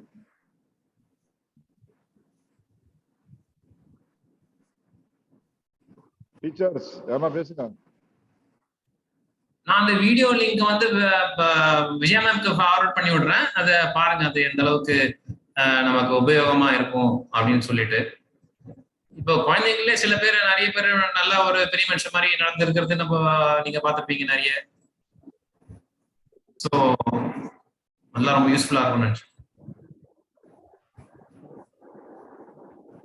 Sir, Uthiramerur சிசில இருந்து சாபிரா. சொல்லுங்க ma'am. How are you? Fine sir. Sir, உங்க book review ரொம்ப நல்லா இருந்தது. அதுல வந்து விஷயம் சொன்னீங்க, எல்லாருமே ஒவ்வொருத்தருமே ஒரு பேரண்டா இருக்காங்க. நாங்களும் கம்யூனிட்டி காலேஜ்ல இருக்கிறவங்களும் ஒரு டீச்சராகவும் இருக்கோம். ஆனா வந்து ரொம்பவே கரெக்டா விஷயம் எல்லாமே கரெக்டா இருந்தது. நம்ம வந்து சொல்லி கொடுக்கறது இல்லாம அவங்கள வந்து சில நேரங்கள்ல ஒரு டீச்சரா நடந்துக்க வேண்டியதா இருக்கு, சில நேரங்கள்ல பேரண்டா. விளையாடும் போது அவங்களோட நம்ம ஒரு குழந்தையாவும் ரியாக்ட் பண்ணுவோம். அவங்க அதே மாதிரி அவங்க நம்ம கிட்ட குழந்தையா இருக்கும் போது நம்ம அவங்கள பேரண்டா இருந்து அவங்கள கைட் பண்ணி எடுத்துட்டு போனாதான் நம்ம வந்து கரெக்டா பண்ண முடியும், ஒரு செஷன்ஸ் எடுக்க முடியும். அவங்களையும் நம்மளோட கோஆர்டினேட் பண்ணி பேரண்டா சைல்டா இருந்தா மட்டும்தான் நல்லா கோஆர்டினேட் பண்ணி எடுத்துட்டு போக முடியும்ன்றது ரொம்ப புரியுற மாதிரி நல்லா சொல்லி இருந்தீங்க. அதே மாதிரி சில பேர் வந்து கொஞ்சம் கோவமா ரியாக்ட் பண்ணுவாங்க, நம்ம வந்ததை விட்டுட்டு வேற என்னென்னமோ பண்றாங்க அப்படின்ற மாதிரியும் இருக்காங்க. அதையும் மீறி சார் சொன்ன மாதிரி கொட்டுறது தேலோட குணம்னாக்கா நமக்கு வந்து காப்பாத்துறது என்னுடைய குணம் அப்படின்றதுல அது ரொம்ப உண்மையான ஒரு விஷயம். ரொம்ப கரெக்டா புரிஞ்சுது, எனக்கு ரொம்ப பிடிச்சிருந்தது. அது எப்பவுமே நம்ம அதை ஃபாலோ பண்ணாலே போதும் சார். நம்ம வந்து ஒவ்வொரு விஷயத்திலயுமே நம்ம கரெக்டா பண்ணிட்டே போகலாம். நம்ம வேலை என்ன, நம்ம அதை கரெக்டா பண்ணிட்டோம்னு வச்சுக்கோங்களேன், அவங்க சுபாவத்துக்கு அவங்க அதுக்கான இது அவங்களுக்கு கிடைச்சிடும் அப்படின்ற மாதிரி சூப்பரா இருந்ததுங்க சார் இன்னைக்கு. தேங்க்யூ. Thank you ma'am. சிச்சுவேஷனுக்கு ஏற்ற மாதிரி நம்ம பேரண்டாவும் சைல்டாவும் இருக்கலாம். பெரும்பாலான நேரங்கள்ல நாமும் நமக்கு முன்னாடி இருக்கிறவங்களையும் அடல்ட்டாவே ட்ரீட்மெண்ட் பண்ணி அவங்களுக்கும் அடல்ட்டாவே இருக்கிறதுக்கு வாய்ப்புகளையும் வசதிகளையும் அந்த என்கரேஜ்மெண்ட்டையும் நம்ம கொடுக்கணும்ன்றதும் ஒரு கருத்து. எல்லாரும் we should all be adult in where it is possible. அதுக்காக குழந்தையாவே இருக்கக்கூடாதா, விளையாட்டா இருக்கக்கூடாதா, இல்லை பேரண்டா இருக்கக்கூடாதா அப்படிலாம் கிடையாது. பொசிஷன் மாறிட்டே இருக்கும். But we should try to be adult in majority of the times. அதாவது அலசி ஆலோசிச்சு அனலைஸ் பண்ற ஒரு வளர்ந்த மனிதனாக இருக்க வேண்டும் என்றது ஒரு கருத்து. Thank you.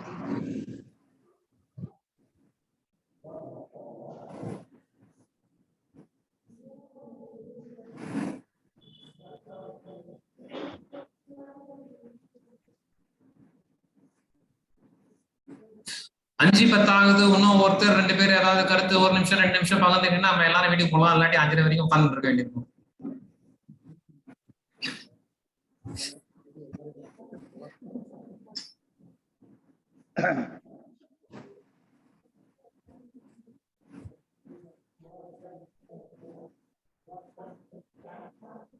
Shawn sir.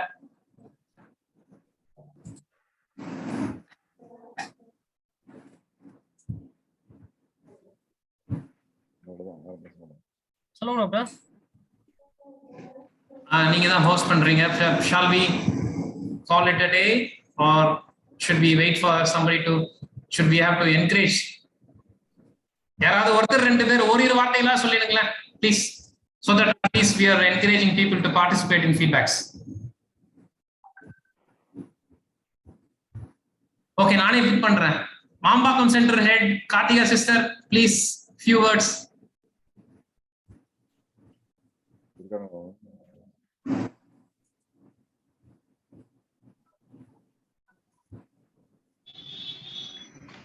Sorry sir, என்னோட மைக் ரெக்கார்ட்ல இப்பதான் ஹெட்செட் போட்டேன். ஹலோ, சொல்லுங்க, கேக்குது, சொல்லுங்க. நல்லா இருந்துச்சு சார் உங்களோட புக் ரிவ்யூ, அந்த புக் செலெக்ஷனே நல்லா இருந்தது. எல்லாருக்குமே ஆப்டான இது. ஏன்னா இப்போ உள்ள காலத்துல ஸ்டூடெண்ட்ஸ் எல்லாம் மற்றவங்கள மதிக்கிறது அப்படிங்கிறது ரொம்ப இதுவா இருக்கு. அதனால இப்போ உள்ளதுக்கு ஏற்ற மாதிரி, இப்போ உள்ள சூழ்நிலைக்கு ஏற்ற மாதிரி உள்ள புக் தான் எடுத்திருக்கீங்க சார். நல்லா இருந்துச்சு சார். சார் முரளி சார் சொன்னதும் நல்லா இருந்தது. என்னோட சகிப்புத்தன்மையை செக் பண்றதுக்காக ப்ரூமெட் கொடுத்துருக்காங்க அப்படின்னா அந்த எக்ஸாம்பிளும் நல்லா இருந்தது. அது எப்படி ஸ்போர்ட்டிவா எடுத்துக்கிறது அப்படிங்கிறதுக்கு ஒரு உதாரணமா இருந்தது சார். இப்போ நம்மளுடைய பர்சனாலிட்டியை பரிசோதிக்கிறதுக்காக தான் அந்த மாதிரி சேலஞ்சிங் ஸ்டூடெண்ட்ஸ் வராங்கன்னு நம்ம எடுத்துக்கிட்டோம் அப்படிங்களா? ஆமாங்க சார். இப்ப நான் ஒரு மீம்ஸ் பார்த்தேன், ஒரு வீடியோ. அதுல பாத்தீங்கன்னா 80s கிட்ஸ் வந்து கையில அடி வாங்குவாங்க மேம் ஆசிரியர் கிட்ட இருந்து. 90s கிட்ஸ் வந்து அடி வாங்கும்போது இப்படி இப்படி துள்ளிக்கிட்டே அடி வாங்குவாங்க. 2K கிட்ஸ் வந்து அடி வாங்காமலே அழுதுகிட்டு இப்படி நடிச்சிட்டு அடி வாங்குவாங்க. இப்போ உள்ள கிட்ஸ் வந்து அந்த கம்பையே அந்த இதையே வாங்கி திருப்பி அடிக்கிறாங்க டீச்சர்ஸ். அந்த மாதிரி ஒரு இது பார்த்தோம். அதனால இப்போ உள்ள இதுக்கு கரெக்டான புக் ரிவ்யூ சார்.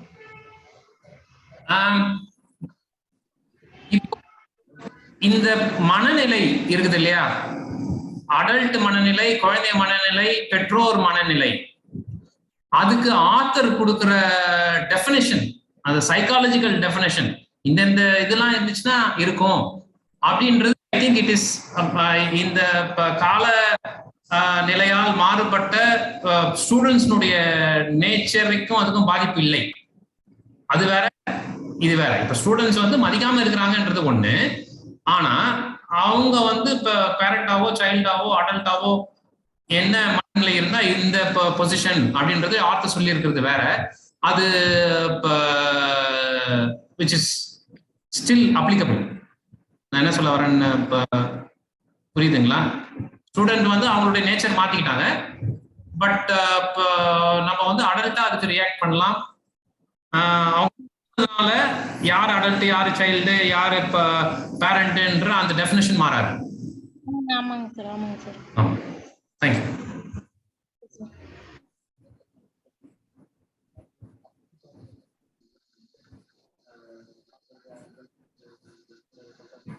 ஓகே, அனைவருக்கும் மிக்க நன்றி. Yes sir. இன்னும் நீங்க புக் ரிவ்யூ முடிக்கல. ஜானகிராமன் உங்களுக்கு முடிச்சிட்டாரு. இன்டர்னல்ல போட்டு முடிச்சுக்கோங்க புக் ரிவ்யூன்ட்டு. Okay okay. அனைவரும் உங்களுடைய விலை மதிக்கத்தக்க விலை மதிப்பில்லாத நேரத்தை செலவழித்து என்னுடைய உளறல்களை கேட்டமைக்கு மிக்க நன்றி. பாதி புக் ரிவ்யூ பண்ண ஃபவுண்டர் சாருக்கும் மனமார்ந்த நன்றியை தெரிவித்துக் கொள்கிறேன். Thank you thank you.